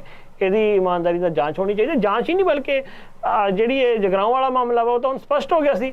ਇਹਦੇ ਵਿੱਚ MLA ਨੂੰ ਬਣਦੀ ਸਜ਼ਾ ਵੀ ਹੋਵੇ, ਕਾਰਵਾਈ ਵੀ ਹੋਵੇ ਇਹਦੇ ਉੱਤੇ ਬਣਦੀ, ਤੇ ਰਾਏਕੋਟ ਵਾਲੇ ਮਾਮਲੇ ਦੀ ਵੀ ਜਾਂਚ ਹੋਣੀ ਚਾਹੀਦੀ ਹੈ। ਤੇ ਇਹ ਪਾਰਟੀ ਲਈ ਮਾੜੀ ਗੱਲ ਹੈ ਕਿ ਜਿਹੜੀ ਪਾਰਟੀ ਲੋਕਾਂ ਦੀ ਪਾਰਟੀ ਕਹਿੰਦੀ ਸੀ ਆਮ ਆਦਮੀ ਪਾਰਟੀ ਨਾ ਹੋਈ ਆ ਵੀ ਆਮ ਬੰਦੇ ਦੀ ਪਾਰਟੀ, ਉਹ ਆਮ ਬੰਦਾ ਹੀ ਖੱਜਲ ਖੁਆਰ ਹੋ ਰਿਹਾ।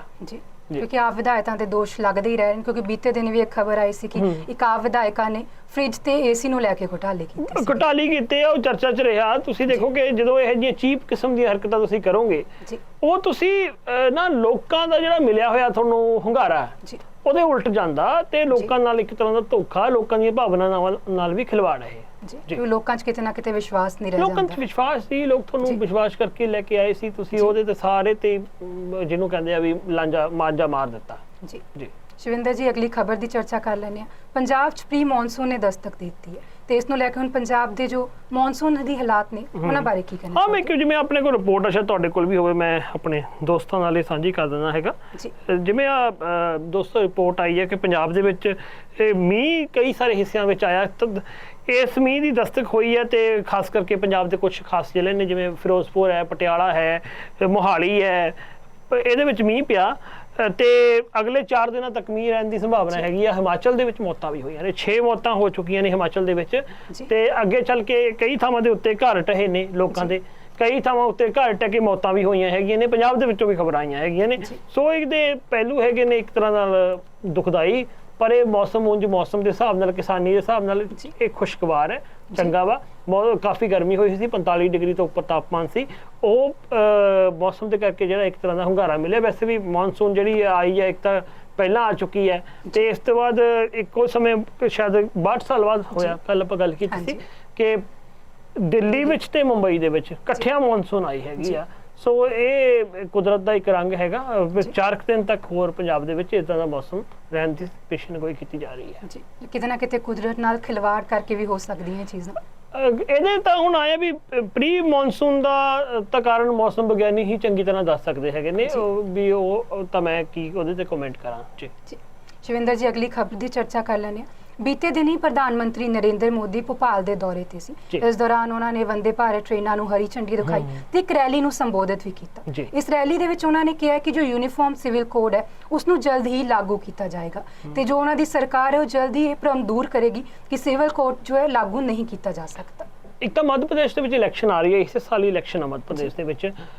ਇਹ ਇਲੈਕਸ਼ਨ ਭੋਪਾਲ ਮੱਧ ਪ੍ਰਦੇਸ਼ ਦੀ ਰਾਜਧਾਨੀ ਹੈ, ਉੱਥੇ ਗਏ ਸੀ ਉਹ। ਉੱਥੇ ਜਾ ਕੇ ਇਹਨਾਂ ਨੇ ਉਹੀ ਕੰਮ ਜਿਹੜੀ ਸਿਵਲ ਕੋਡ ਦੀ ਗੱਲ ਕੀਤੀ ਵੀ ਇਹ ਲਾਗੂ ਹੋਏਗਾ, ਇੱਕ ਮੁਲਕ 'ਚ 2 ਸੰਵਿਧਾਨ ਨਹੀਂ ਚੱਲ ਸਕਦੇ, 2 ਕਾਨੂੰਨ ਨਹੀਂ ਚੱਲ ਸਕਦੇ ਵਗੈਰਾ ਵਗੈਰਾ। ਹਾਲੇ ਇਹ ਪਿੱਛੇ ਜੇ ਅਮਰੀਕਾ ਜਾ ਕੇ ਆਏ ਨੇ। ਅਮਰੀਕਾ ਜਾ ਕੇ ਇਹ ਕਿਹਾ ਵੀ ਸਾਨੂੰ ਜਮਹੂਰੀਅਤ ਵਿੱਚ ਕੀ ਨਾ, ਅਸੀਂ ਘੱਟ ਗਿਣਤੀਆਂ ਨਾਲ ਹੀ ਖੜਦੇ ਹਾਂ, ਫਲਾਨਾ ਸਾਡੇ DNA ਦੇ ਵਿੱਚ ਫਲਾਨਾ ਸਟਿੰਗਰਾ, ਸਾਰਾ ਕੁਛ ਕੀਤਾ। ਤੇ ਆਉਂਦੇ ਸਾਰੀ ਮੋਦੀ ਨੇ ਜਿਹੜਾ ਹੈਗਾ ਇਹ ਭਾਸ਼ਣ ਕੀਤਾ। ਹਾਲਾਂਕਿ ਚਾਹੀਦਾ ਤੇ ਇਹ ਸੀਗਾ ਕਿ ਮਨੀਪੁਰ ਬਾਰੇ ਕੁਝ ਬੋਲਦੇ। ਮਨੀਪੁਰ ਵਾਲੇ ਮੀਟਿੰਗ ਸੱਦੀ, ਉਹ ਬੋਲੇ ਹਾਲੇ ਵੀ ਨਹੀਂ ਹੈਗੇ। ਤੇ ਆਹ ਜਿਹੜਾ ਭਾਸ਼ਣ ਹੈ ਇਹ ਭਾਸ਼ਣ ਹੋਰ ਭੜਕਾਉਣ ਵਾਲਾ, ਇਹ ਸਿੱਧਾ ਮੁਸਲਮਾਨਾਂ ਦੇ ਉਲਟ ਜਾਂਦਾ ਹੈਗਾ ਸਿਵਲ ਕੋਡ ਦਾ। ਪਰ ਜੇ ਇਹਦੇ ਵਿੱਚ ਵੀ ਨਾ ਵਹਿਮ ਬੜੇ ਨੇ ਵੀ ਦੇਖੋ ਜੀ ਮੁਸਲਮਾਨ 4 ਵਿਆਹ ਕਰਦੇ ਹੈਗੇ ਨੇ, ਉਹ ਇੱਕ ਕਰਾਉਣ ਲੱਗ ਜਾਣ, ਫਲਾਨਾ ਹੋ ਜੇ। ਤੁਸੀਂ ਨਾ ਕਿਸੇ ਜਿਹੜੀਆਂ ਕੋਈ ਧਰਮ ਦੀਆਂ ਤੁਹਾਨੂੰ ਵੈਲਿਊਸ ਲੱਗਦੀਆਂ ਵੀ ਨੇ, ਇਹ ਪਛੜੀਆਂ ਹੋਈਆਂ ਵੈਲਿਊ ਆ, ਉਹ ਤੁਸੀਂ ਜ਼ਬਰਦਸਤੀ ਨਹੀਂ ਬਦਲਵਾ ਸਕਦੇ ਹੈਗੇ। ਤੁਸੀਂ ਉਹਨਾਂ ਨਾਲ ਸੰਵਾਦ ਕਰ ਸਕਦੇ ਹੋ, ਤੁਸੀਂ ਇੱਕ ਡਾਇਲੌਗ ਹੋ ਸਕਦਾ, ਉਹਦੇ ਰਾਹੀਂ ਚੇਂਜ ਹੋ ਸਕਦੀਆਂ ਨੇ।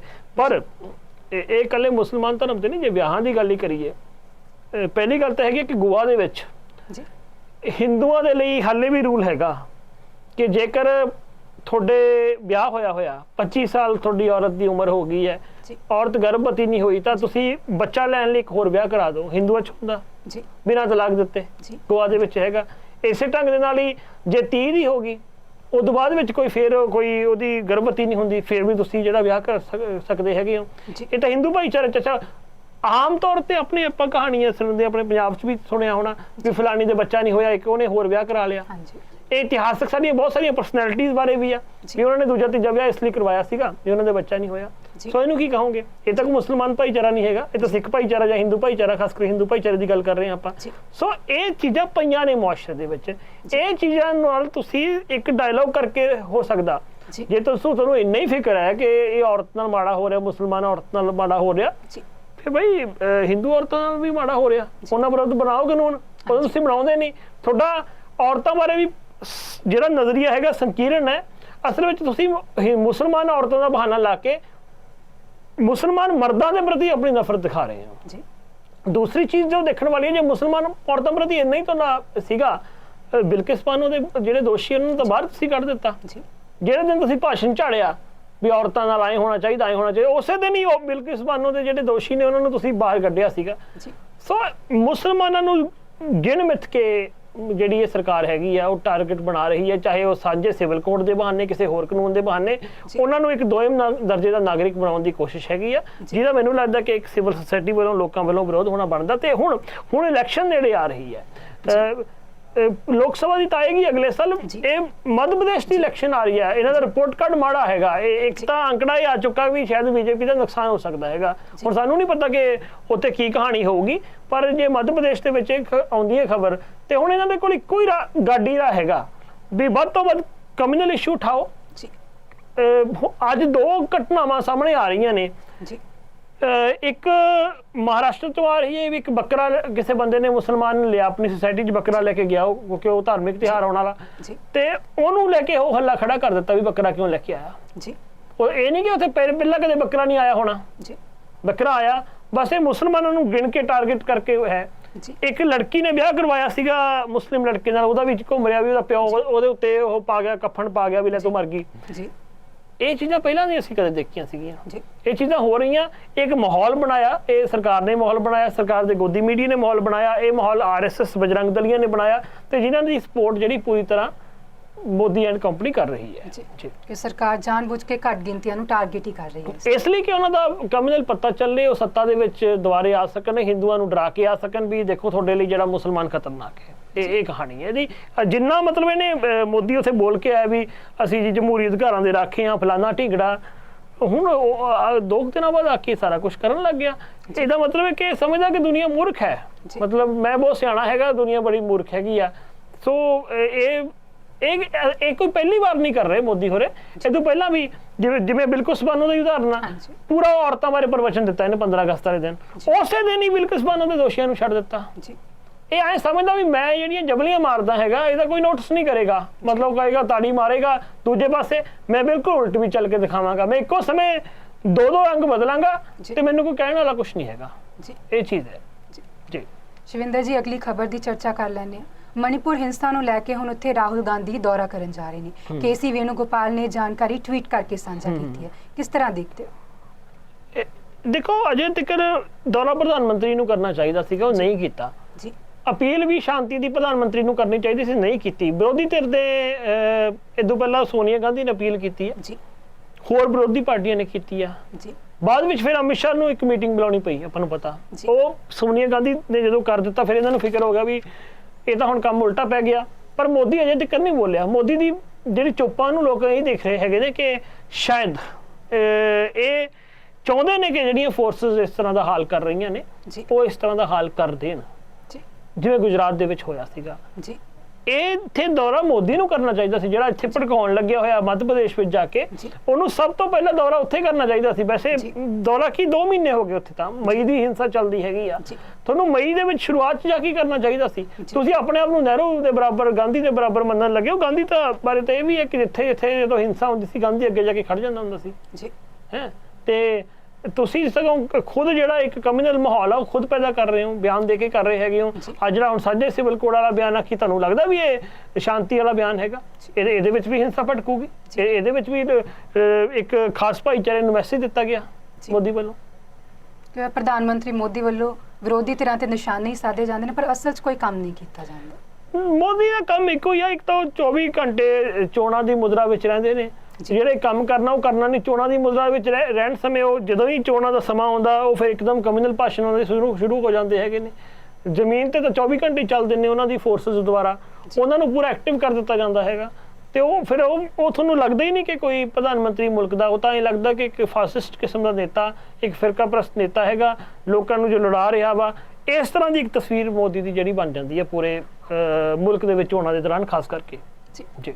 ਸ਼ਿਵਿੰਦਰ ਜੀ, ਅਗਲੀ ਖਬਰ ਦੀ ਚਰਚਾ ਕਰ ਲੈਂਦੇ ਹਾਂ ਜੋ ਸੈਡੀਸ਼ਨ ਲਾਅ ਨਾਲ ਸੰਬੰਧਿਤ ਹੈ। ਲਾਅ ਕਮਿਸ਼ਨ ਦੇ ਜੋ ਚੇਅਰਮੈਨ ਨੇ ਰਿਤੂਰਾਜ ਅਵਸਥੀ, ਉਹਨਾਂ ਦਾ ਕਹਿਣਾ ਹੈ ਕਿ ਭਾਰਤ ਦੀ ਅਖੰਡਤਾ ਬਣਾਏ ਰੱਖਣ ਦੇ ਲਈ ਇਹ ਕਾਨੂੰਨ ਜ਼ਰੂਰੀ ਹੈ। ਉਹਨਾਂ ਦੇ ਬਿਆਨ ਨੂੰ ਕਿਸ ਤਰ੍ਹਾਂ ਦੇਖਦੇ? ਪਹਿਲੀ ਗੱਲ ਤਾਂ ਹੈਗੀ ਹੈ ਕਿ ਸੁਪਰੀਮ ਕੋਰਟ ਨੇ ਪਿਛਲੇ ਸਾਲ ਕਿਹਾ ਸੀਗਾ ਕਿ ਇਸ ਕਾਨੂੰਨ ਦੀ ਕੋਈ ਮਹੱਤਤਾ ਨਹੀਂ ਹੈਗੀ, ਇਹਨਾਂ ਸਰਕਾਰਾਂ ਜਾਣਬੁੱਝ ਕੇ ਲੋਕਾਂ ਦੇ ਉੱਤੇ ਕੇਸ ਪਾਉਂਦੀਆਂ ਹੈਗੀਆਂ ਨੇ, ਸਰਕਾਰਾਂ ਦਾ ਆਪਣੇ ਮਸਲੇ ਹੱਲ ਕਰਦੀਆਂ। ਉਹ ਗੱਲ ਸਹੀ ਵੀ ਹੈ, ਜਿੰਨੇ ਵੀ ਦੁਨੀਆ ਦੇ ਬਹੁਤ ਸਿਆਣੇ ਡੈਮੋਕ੍ਰੈਟਿਕ ਦੇਸ਼ ਨੇ ਉਹਨਾਂ ਨੇ ਸੈਡੀਸ਼ਨ ਹਟਾ ਦਿੱਤਾ, ਜਿਹਨੂੰ ਆਪਾਂ ਰਾਜ ਧਰੋਹ ਕਹਿੰਦੇ ਆ, ਦੇਸ਼ ਧਰੋਹ ਵੀ ਕਹਿ ਦਿੰਦੇ ਆ। ਇਹ ਧਾਰਾ ਹਟਾ ਦਿੱਤੀ ਹੈ। ਹੋਰ ਛੱਡੋ, ਪਾਕਿਸਤਾਨ ਨੇ ਹਟਾ ਦਿੱਤੀ। ਪਾਕਿਸਤਾਨ ਦੀ ਸੁਪਰੀਮ ਕੋਰਟ ਨੇ ਕਹਿ ਦਿੱਤਾ ਵੀ ਇਹਦੀ ਕੋਈ ਲੋੜ ਨਹੀਂ ਹੈਗੀ ਸਾਡੇ ਮੁਲਕ, ਕਿਉਂਕਿ ਆਪਣੇ ਸੇਮ ਇਹੀ ਕਾਨੂੰਨ ਆ। ਧਾਰਾ 124A ਉਹ ਸੇਮ ਜਿਹੜੀ ਧਾਰਾ ਉੱਥੇ ਵੀ ਉਹੀ, ਆਪਣੇ ਵੀ ਇਹੀ ਆ। ਸਾਡੀ ਸਰਕਾਰ ਨੇ ਸੁਪਰੀਮ ਕੋਰਟ ਨੂੰ ਇਹ ਕਿਹਾ ਸੀ ਕਿ ਜੀ ਦੇਖੋ ਹਾਲੇ ਨਾ ਤੁਸੀਂ ਇਹਨੂੰ ਹਟਾਉਣ ਦੀ ਗੱਲ ਕਰੋ, ਅਸੀਂ ਇਹਦੇ ਤੇ ਇੱਕ ਰਿਵਿਊ ਕਮੇਟੀ ਬਿਠਾਵਾਂਗੇ। ਸੁਪਰੀਮ ਕੋਰਟ ਨੇ ਕਹਿ ਦਿੱਤਾ ਸੀ ਠੀਕ ਹੈ ਤੁਸੀਂ ਬਿਠਾਈ ਜਾਓ ਰਿਵਿਊ ਕਮੇਟੀ, ਪਰ ਜਦੋਂ ਤੱਕ ਇਹਦੇ ਤੇ ਕੁਝ ਹੁੰਦਾ ਨਹੀਂ ਹੈਗਾ, ਕੋਈ ਕਾਰਵਾਈ ਨਹੀਂ ਹੁੰਦੀ ਹੈਗੀ, ਤੇ ਆਪਾਂ ਇਹ ਕਰਦੇ ਹਾਂ ਵੀ ਉਦੋਂ ਤੱਕ ਯਥਾ ਸਥਿਤੀ 'ਚ ਰਹੂਗਾ, ਵੀ ਕੋਈ ਨਵਾਂ ਮਾਮਲਾ ਸੈਡੀਸ਼ਨ ਤਹਿਤ ਦਰਜ ਨਹੀਂ ਹੋਊਗਾ। ਫਿਰ ਇਹਨਾਂ ਨੇ ਆਇਲਾ ਕਮਿਸ਼ਨ ਬਣਾਤਾ। ਇਹਦੀ ਕੋਈ ਹੋਂਦ ਨਹੀਂ ਹੈਗੀ, ਸਰਕਾਰੀ ਹੈਗਾ ਕਿ ਕੋਈ ਸੁਤੰਤਰ ਬੋਡੀ ਨਹੀਂ ਹੈਗੀ, ਸਰਕਾਰ ਦਾ ਚਮਚਾ ਇੱਕ ਤਰ੍ਹਾਂ ਦਾ। ਤੇ ਇਹਨੇ ਪਹਿਲਾਂ ਵੀ 10-15 ਦਿਨ ਪਹਿਲਾਂ ਵੀ ਬਿਆਨ ਦਿੱਤਾ, ਉਦੋਂ ਕਰਕੇ ਹਟੇ ਆ ਅਸੀਂ ਪ੍ਰੋਗਰਾਮ, ਕਿਹਾ ਜੀ ਇਹਦੀ ਬਹੁਤ ਲੋੜ ਹੈਗੀ ਆ, ਫਲਾਨਾ ਇੰਨੇ ਕੇਸ ਆ ਗਏ, ਅਸੀਂ ਮਹਿਸੂਸ ਕੀਤਾ, ਸਰਵੇ ਕੀਤਾ। ਸਰਵੇ ਕਿਹੜਾ ਸੀਗਾ? ਕਿ ਉਹ ਸਰਵੇ 'ਚ ਤੁਸੀਂ ਸ਼ਾਮਲ ਸੀ, ਮੈਂ ਸ਼ਾਮਲ ਸੀਗਾ। ਤੇ ਕਿਵੇਂ ਕੀਤਾ ਗਿਆ? ਉਹ ਆਨਲਾਈਨ ਕੀਤਾ ਗਿਆ ਸਰਵੇ, ਉਹ ਆਫਲਾਈਨ ਕੀਤਾ ਗਿਆ, ਕਿੱਦਾਂ ਹੋਇਆ ਉਹ ਸਾਨੂੰ ਕੁਝ ਨਹੀਂ ਪਤਾ ਹੈਗਾ। ਅੱਛਾ, ਦੂਜੀ ਚੀਜ਼, ਹੁਣ ਤੁਸੀਂ ਕਹਿੰਦੇ ਕਿ ਸਾਡੇ ਪ੍ਰਭੂ ਸੱਤਾ ਲਈ ਜ਼ਰੂਰੀ ਹੈ, ਫਲਾਨਾ ਜ਼ਰੂਰੀ ਆ। ਪ੍ਰਭੂ ਸੱਤਾ ਲਈ ਤਾਂ ਫੌਜ ਹੁੰਦੀ ਹੈ, ਸਰਕਾਰ ਹੈਗੀ ਹੈ ਪ੍ਰਭੂ। ਤੇ ਜੇ ਸ਼ਾਂਤੀ ਦੇ ਲਈ ਵੀ ਜਿਹੜਾ ਹੈਗਾ ਤੁਸੀਂ ਹੋਰ ਕਾਨੂੰਨ ਆ, ਜੇ ਲੋਕਾਂ ਨੂੰ ਕੁੱਟਣਾ ਹੀ ਹੈ ਇਹਦੇ ਸਾਰੇ ਤੰਗ ਹੀ ਕਰਨਾ, ਫਿਰ UAPA ਹੈਗੀ ਹੈ ਤੁਹਾਡੇ ਕੋਲ, ਇਹ ਤੋਂ ਵੀ ਖਤਰਨਾਕ ਕਾਨੂੰਨ ਹੈ UAPA। ਫਿਰ ਇਹਦੀ ਕੀ ਲੋੜ ਹੈਗੀ ਆ? ਹੁਣ ਤੱਕ ਇਹਦੇ ਨਾਲ ਕੋਈ ਚੰਗਾ ਜਿਹਾ ਤੁਸੀਂ ਕੰਮ ਕੀਤਾ ਨਹੀਂ ਹੈਗਾ। ਵਿਚਾਰੀ ਕੋਈ ਫਿਲਮ ਹੀ ਅਭਿਨੇਤਰੀ ਸੀਗੀ ਦੱਖਣ ਦੀ, ਉਹਨੇ ਕਹਿਤਾ ਵੀ ਪਾਕਿਸਤਾਨ ਦੇ ਲੋਕ ਸਾਡੇ ਵਰਗੇ ਹੀ ਨੇ, ਤਾਂ ਉਹਨੂੰ ਜਾ ਕੇ ਸੈਡੀਸ਼ਨ ਲਾ ਦਿੱਤਾ। ਕਿਸੇ ਨੇ ਯੋਗੀ ਸਰਕਾਰ ਦੀ ਆਲੋਚਨਾ ਕੀਤੀ ਤਾਂ ਸੈਡੀਸ਼ਨ ਲਾ ਦਿੱਤਾ, ਕਿਸੇ ਨੇ ਮੋਦੀ ਦੀ ਆਲੋਚਨਾ ਕੀਤੀ ਤਾਂ ਸੈਡੀਸ਼ਨ ਲਾ ਦਿੱਤਾ, ਕਿਸੇ ਨੇ ਇਹ ਕਹਿ ਦਿੱਤਾ ਕਿ ਜਿਹੜਾ ਹੈਗਾ ਵੀ ਮਾਈਨੋਰਿਟੀ ਦੇ ਮਸਲੇ ਦੀ ਗੱਲ ਕੀਤੀ ਤਾਂ ਸੈਡੀਸ਼ਨ ਲਾ ਦਿੱਤਾ। ਸੋ ਸੈਡੀਸ਼ਨ ਨੂੰ ਤਾਂ ਤੁਸੀਂ ਉਹੀ ਹਥਿਆਰ ਬਣਾ ਲਿਆ।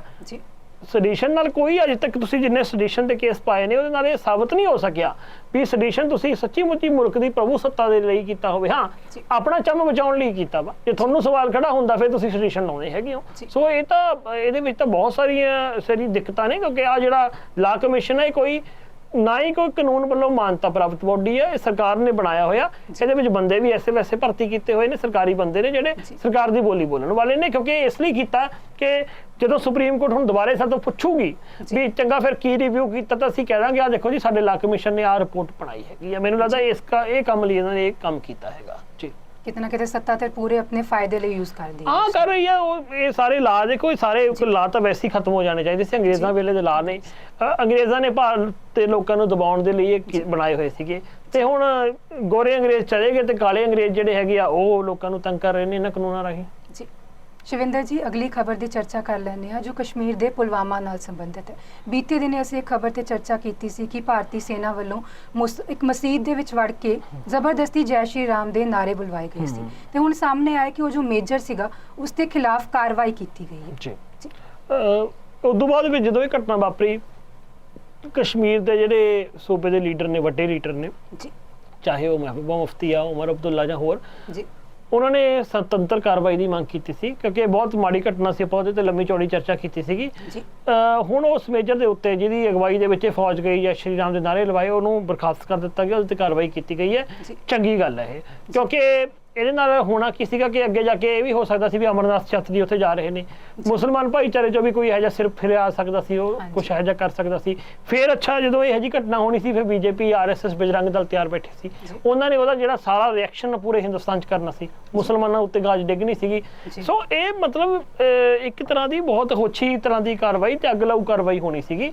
ਤੇ ਠੀਕ ਹੈ ਕਿ ਇਹਨੂੰ ਸ਼ਾਂਤ ਕਰ ਲਿਆ ਗਿਆ, ਪਰ ਦੁੱਖ ਦੀ ਗੱਲ ਹਾਲੇ ਵੀ ਹੈ ਕਿ ਫੌਜ ਵਿੱਚੋਂ ਇਹੋ ਜਿਹਾ ਕੁਝ ਹੋਇਆ। ਫੌਜ ਜਿਹੜੀ ਸਭ ਦੀ ਸਾਂਝੀ ਮੰਨੀ ਜਾਂਦੀ ਹੈ, ਫੌਜ ਨੂੰ ਸਾਰੇ ਪਿਆਰ ਕਰਦੇ ਨੇ, ਕਿਉਂਕਿ ਚਾਹੇ ਹਿੰਦੂ ਆ, ਮੁਸਲਮਾਨ ਆ, ਸਿੱਖ ਆ, ਉਹ ਮੰਨਦੇ ਨੇ ਵੀ ਸਾਡੀ ਰਾਖੀ ਲਈ ਫੌਜ ਹੈਗੀ ਆ।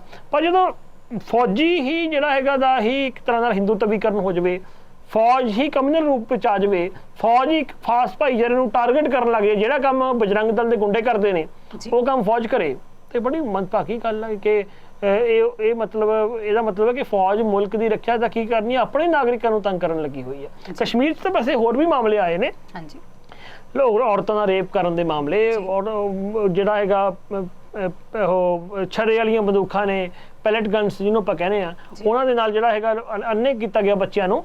ਲੇਕਿਨ ਆਹ ਮਾਮਲਾ ਬਹੁਤ ਹੀ ਜ਼ਿਆਦਾ ਸੰਵੇਦਨਸ਼ੀਲ ਮਾਮਲਾ ਹੈਗਾ ਜੀ। ਸ਼ਿਵਿੰਦਰ ਜੀ, ਅਗਲੀ ਖਬਰ ਦੀ ਚਰਚਾ ਕਰ ਲੈਂਦੇ ਹਾਂ। ਵਾਲ ਸਟਰੀਟ ਜਰਨਲ ਦੀ ਜੋ ਪੱਤਰਕਾਰ ਸੀ ਸਬਰੀਨਾ ਸਿੱਦੀਕੀ, ਉਹਨਾਂ ਨੂੰ ਆਨਲਾਈਨ ਕਾਫੀ ਟ੍ਰੋਲ ਕੀਤਾ ਜਾ ਰਿਹਾ ਹੈ, ਸਿਰਫ ਇਸ ਕਰਕੇ ਕਿ ਉਹਨਾਂ ਨੇ ਮੋਦੀ ਜੀ ਤੋਂ ਹਿਊਮਨ ਰਾਈਟਸ ਬਾਰੇ ਸਵਾਲ ਪੁੱਛੇ ਸੀ ਕਿ ਭਾਰਤ ਦੇ ਵਿੱਚ ਸਥਿਤੀ ਕੀ ਹੈ। ਇਸ ਨੂੰ ਲੈ ਕੇ ਹੁਣ ਵਾਈਟ ਹਾਊਸ ਦੀ ਪ੍ਰਤੀਕਿਰਿਆ ਸਾਹਮਣੇ ਆਈ ਹੈ ਤੇ ਉਹਨਾਂ ਨੇ ਇਸ ਨੂੰ ਨਿੰਦਣਯੋਗ ਦੱਸਿਆ। ਇੱਕ ਚੀਜ਼ ਤਾਂ ਸਾਫ਼ ਹੋ ਗਈ ਹੈ ਲਵਦੀਪ, ਉਹ ਇਹ ਹੋ ਗਈ ਹੈ ਕਿ ਜਿਵੇਂ ਮੋਦੀ ਨੇ ਲੰਮਾ ਚੌੜਾ ਪ੍ਰਵਚਨ ਦਿੱਤਾ, ਜੋ ਕਿ ਉਹ ਇਸ ਸਵਾਲ ਨਾਲ, ਸਬਰੀਨਾ ਸਿੱਦੀਕੀ ਦੇ ਸਵਾਲ ਨਾਲ ਕੋਈ ਲੈਣਾ ਦੇਣਾ ਨਹੀਂ ਸੀ ਵੀ ਸਾਡੇ DNA ਵਿੱਚ ਆ ਫਲਾਨਾ ਢੀਂਗਰਾ। ਇਹ ਤਾਂ ਸਾਫ਼ ਹੋ ਗਈ ਵੀ ਤੈਨੂੰ ਥੋੜਾ ਜਿਹਾ ਸਵਾਲ ਪੁੱਛਿਆ ਜਿਹਦਾ ਤੂੰ ਜਵਾਬ ਵੀ ਨਹੀਂ ਦਿੱਤਾ, ਉਸ ਨੂੰ ਲੈ ਕੇ ਇੱਕ ਪੱਤਰਕਾਰ ਨੂੰ ਤੰਗ ਕੀਤਾ ਜਾ ਰਿਹਾ ਹੈਗਾ। ਇਹਨੂੰ ਲੈ ਕੇ ਹੁਣ ਜਿਹੜਾ ਹੈਗਾ ਏਸ਼ੀਆ ਲੈਵਲ ਦੀ ਤੇ ਭਾਰਤ ਪੱਧਰ, ਦੁਨੀਆ ਪੱਧਰ ਦੇ ਹੋਰ ਕੁਝ ਮੀਡੀਆ ਸੰਗਠਨ ਤੇ ਨਾਲ ਹੀ ਵਾਈਟ ਹਾਊਸ ਨੇ ਕਹਿ ਦਿੱਤਾ ਕਿ ਇਹ ਬਰਦਾਸ਼ਤ ਨਹੀਂ ਕੀਤਾ ਜਾਊਗਾ ਵੀ ਇਸ ਤਰ੍ਹਾਂ ਜਿਹੜੇ ਟ੍ਰੋਲ ਸਾਡੇ ਪੱਤਰਕਾਰਾਂ ਨੂੰ ਕੀਤਾ ਜਾ ਰਿਹਾ। ਤੇ ਕੁਝ ਮੀਡੀਆ ਸੰਸਥਾਵਾਂ ਨੇ ਵੀ ਕਿਹਾ ਕਿ ਜਿਵੇਂ ਕਿ ਅਸੀਂ ਦੇਖ ਰਹੇ ਹਾਂ ਵੀ ਭਾਰਤ ਵਿੱਚ ਹੋਰ ਪੱਤਰਕਾਰਾਂ ਨਾਲ ਹੋ ਰਿਹਾ, ਏਸ਼ੀਆ ਦੇ ਵਿੱਚ, ਦੱਖਣੀ ਏਸ਼ੀਆ ਦੇ ਵਿੱਚ ਹੋ ਰਿਹਾ, ਇਸ ਤਰ੍ਹਾਂ ਸਾਡੇ ਇਸ ਪੱਤਰਕਾਰ ਨਾਲ ਕੀਤਾ ਜਾ ਰਿਹਾ ਵੀ ਭਾਰਤ ਆਪਣੇ ਆਪ ਨੂੰ ਜਿਹੜਾ ਬਹੁਤ ਵੱਡੀ ਡੈਮੋਕ੍ਰੇਸੀ ਕਹਾਉਂਦਾ, ਪਰ ਇਹ ਭਾਰਤ ਵਿੱਚ ਹੋ ਰਿਹਾ। ਮੈਨੂੰ ਲੱਗਦਾ ਵੀ ਉੱਥੇ ਜਿੰਨਾ ਵੀ ਮੋਦੀ ਬੋਲ ਕੇ ਆਇਆ ਉਹਦੇ ਮੂੰਹ ਤੇ ਇੱਕ ਚਪੇੜ ਆ ਸਾਡੇ ਪ੍ਰਧਾਨ ਮੰਤਰੀ ਦੇ ਮੂੰਹ ਤੇ, ਬੀਜੇਪੀ ਦਾ ਉਸ ਲੁੰਗ ਲਾਣੇ ਦੇ ਮੂੰਹ ਦੇ ਉੱਤੇ ਚਪੇੜ ਹੈਗੀ ਆ, ਕਿਉਂਕਿ ਤੁਸੀਂ ਜੋ ਬੋਲ ਕੇ ਆਏ ਹੋ ਉਹਦਾ ਅਸਰ ਤਾਂ ਉਸੇ ਸਮੇਂ ਦਿਖਣ ਲੱਗ ਗਿਆ। ਬਰਾਕ ਓਬਾਮਾ ਨੇ ਜਿਹੜਾ ਹੈਗਾ ਕਿਤੇ ਪ੍ਰਧਾਨ ਮੰਤਰੀ ਨੂੰ ਦੇ ਬਾਰੇ ਟਿੱਪਣੀ ਕੀਤੀ ਕਿ ਅਮਰੀਕੀ ਰਾਸ਼ਟਰਪਤੀ ਨੂੰ, ਮੌਜੂਦਾ ਜਿਹੜੇ ਅਮਰੀਕੀ ਰਾਸ਼ਟਰਪਤੀ ਨੇ, ਉਹਨਾਂ ਨੂੰ ਪੁੱਛਣਾ ਚਾਹੀਦਾ ਹੈਗਾ ਘੱਟ ਗਿਣਤੀਆਂ ਦੀ ਹਾਲਤ ਬਾਰੇ। ਉਹਦੇ ਵਿੱਚ ਹੀ ਉਹਨੇ ਝੱਟ ਕਹਿ ਦਿੱਤਾ, ਅਸਾਮ ਦੇ ਮੁੱਖ ਮੰਤਰੀ ਨੇ ਹਿਮੰਤ ਬਿਸਵਾ ਨੇ ਕਹਿ ਬਰਾਕ ਓਬਾਮਾ ਨੂੰ ਇਸ ਤਰ੍ਹਾਂ ਬੋਲਿਆ ਜਿਹੜਾ ਕਿ ਇੱਕ ਉਹਦੀ ਸ਼ਾਨ ਦੇ ਖਿਲਾਫ ਹੋਵੇ ਵੀ ਕਿ ਸਾਡੇ ਭਾਰਤ ਵਿੱਚ ਕਈ ਸਾਰੇ ਹੁਸੈਨ ਬੈਠੇ ਨੇ, ਸਾਨੂੰ ਨਜਿੱਠਣਾ ਆਉਂਦਾ ਹੈਗਾ। ਸੋ ਇਹ ਤਾਂ ਉਸੇ ਸਮੇਂ ਪੋਲ ਖੁੱਲ ਗਈ ਇਹਨਾਂ ਦੀ, ਤੇ ਇਹ ਇੱਕ ਤਰ੍ਹਾਂ ਦਾ ਪੋਲ ਹੀ ਖੁੱਲੀ ਹੈ ਜੀ।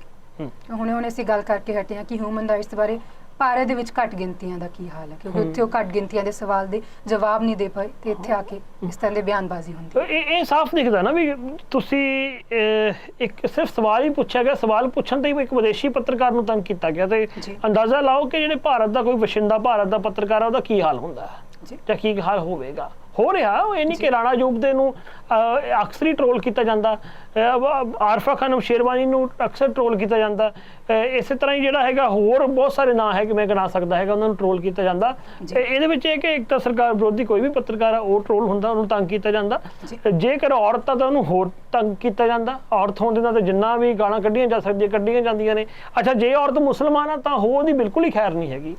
ਇਹ ਕੁਛ ਇਹ ਟਰੋਲ ਆਰਮੀ ਕਰਦੀ ਹੈ, ਤੇ ਇਸੇ ਟਰੋਲ ਆਰਮੀ ਨੂੰ ਅਮਿਤ ਸ਼ਾਹ ਇਹ ਕਹਿੰਦਾ ਹੈਗਾ ਕਿ ਮੇਰੀ ਸ਼ੇਰ ਬੱਬਰ ਸ਼ੇਰ ਹੈਗੀ ਹੈ, ਇਹ ਸੱਚ ਨੂੰ ਝੂਠ, ਝੂਠ ਨੂੰ ਸੱਚ ਬਣਾ ਕੇ ਪੇਸ਼ ਕਰਨ ਦੀ ਤਾਕਤ ਰੱਖਦੀ, ਹੱਲਾਸ਼ੇਰੀ ਦਿੰਦਾ ਅਮਿਤ ਸ਼ਾਹ। ਮਤਲਬ ਇਹ ਚੀਜ਼ ਨੂੰ, ਇਹ ਚੀਜ਼ਾਂ ਦੇਖਣ ਵਾਲੀਆਂ ਵੀ ਇਹ ਸਾਰੇ ਇਸ ਤਰ੍ਹਾਂ ਦੇ ਜਿਹੜੇ ਹੈਗੇ। ਅੱਛਾ, ਸਾਡੇ ਮੁਲਕ ਦਾ ਪ੍ਰਧਾਨ ਮੰਤਰੀ ਫੋਲੋ ਕਰਦਾ ਗਾਲਾਂ ਕੱਢਣ ਵਾਲਿਆਂ ਨੂੰ, ਜਿਹੜਾ ਪਿੱਛੇ ਜਿਹੇ ਕੁਝ ਸਾਲ 4-5 ਸਾਲ ਪਹਿਲਾਂ ਕਰਨਾਟਕ ਦੀ ਜਿਹੜੀ ਹੈਗੀ ਆ ਇੱਕ ਮਸ਼ਹੂਰ ਪੱਤਰਕਾਰ ਹੈ ਗੌਰੀ ਲੰਕੇਸ਼, ਉਹਨਾਂ ਦੀ ਹੱਤਿਆ ਹੋਈ।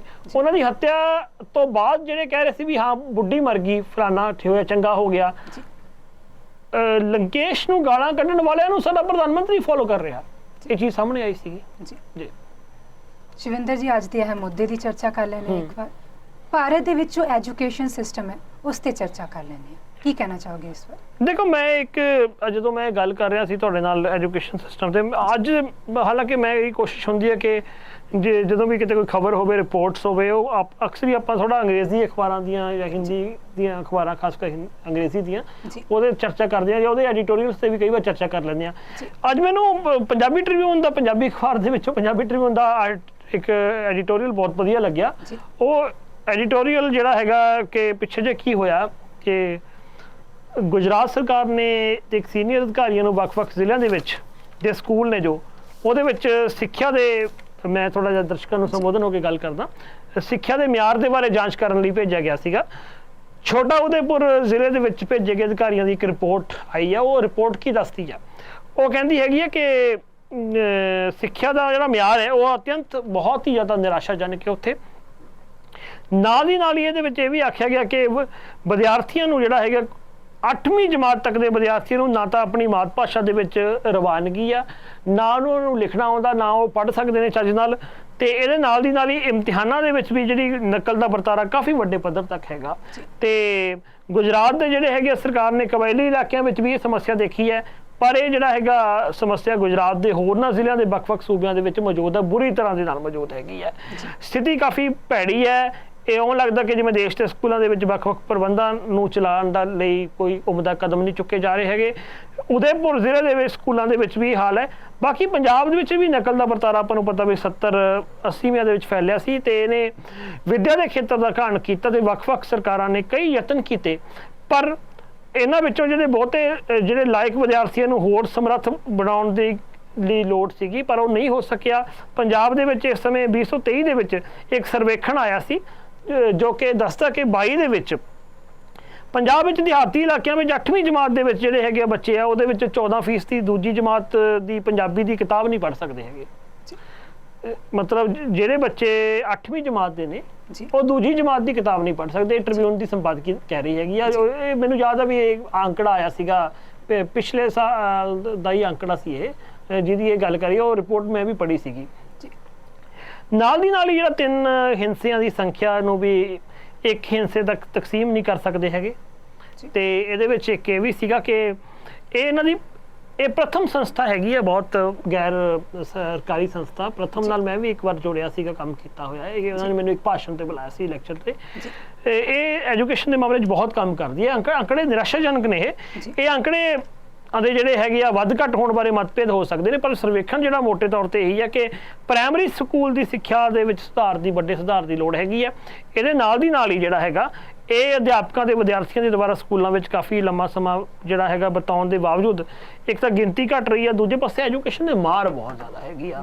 ਲਵਦੀਪ, ਸਰਕਾਰ ਦੇ ਵੱਲੋਂ ਤਾਂ ਪੈਸਾ ਨਹੀਂ ਖਰਚਿਆ ਜਾ ਰਿਹਾ ਐਜੂਕੇਸ਼ਨ ਦਾ, 1 ਜਾਂ 2% ਹੀ ਪੈਸਾ ਐਜੂਕੇਸ਼ਨ ਦੇ ਸਾਡੇ ਹੁੰਦਾ, ਹਥਿਆਰਾਂ ਤੇ ਬਹੁਤ ਹੁੰਦਾ, ਹੋਰ ਇੱਧਰ ਉੱਧਰ ਦੇ ਕੰਮਾਂ ਤੇ ਹੁੰਦਾ। ਐਜੂਕੇਸ਼ਨ ਵੱਲ ਇੱਕ ਦੂਜੀ ਐਜੂਕੇਸ਼ਨ ਦਾ ਜਿਹੜਾ ਪ੍ਰਾਈਵੇਟਾਈਜੇਸ਼ਨ ਹੋ ਰਿਹਾ ਉਹ ਬੁਰਾ ਹਾਲ ਹੈ, ਸਰਕਾਰੀ ਸਕੂਲਾਂ ਦਾ ਬੁਰਾ ਹਾਲ ਹੈ। ਤੇ ਅੱਛਾ, ਜਦੋਂ ਉੱਚ ਪੱਧਰ ਤੱਕ ਜਾਂਦੇ ਨੇ ਸਾਡੇ ਵਿਦਿਆਰਥੀ, ਇੱਕ ਪੰਜਾਬ ਦੇ ਵਿੱਚ ਹੀ 2009-10 ਦਾ ਅੰਕੜਾ ਸੀ ਵੀ ਸਿਰਫ ਮਹਿਜ਼ 1% ਤੋਂ 3% ਤੱਕ ਵਿਦਿਆਰਥੀ ਰਹਿ ਜਾਂਦੇ ਨੇ ਜਿਹੜੇ ਪਿੰਡਾਂ ਦੇ ਵਿਦਿਆਰਥੀ ਨੇ, ਜਿਹੜੇ ਯੂਨੀਵਰਸਿਟੀਆਂ ਤੱਕ ਪਹੁੰਚ ਕੇ ਵੱਡੀ ਡਿਗਰੀ ਕੋਈ ਹਾਸਲ ਕਰਦੇ ਨੇ। ਤੁਸੀਂ ਦੇਖੋ ਕਿੰਨੇ ਬੱਚੇ ਰਹਿ ਜਾਂਦੇ ਹੈਗੇ ਨੇ। ਇਹ ਸਾਰੇ ਐਜੂਕੇਸ਼ਨ ਦਾ ਇੱਕ ਮਾੜਾ ਪਹਿਲੂ ਹੈ। ਤੇ ਜਿਹੜੇ ਹੁਣ ਗਾਹੇ ਬਗਾਹੇ ਚ ਕਦੇ ਗੁਜਰਾਤ ਦੇ ਬਹਾਨੇ, ਕਦੇ ਪੰਜਾਬ ਦੇ ਬਹਾਨੇ, ਕਦੇ ਹੋਰ ਬਹਾਨੇ ਆਉਂਦਾ।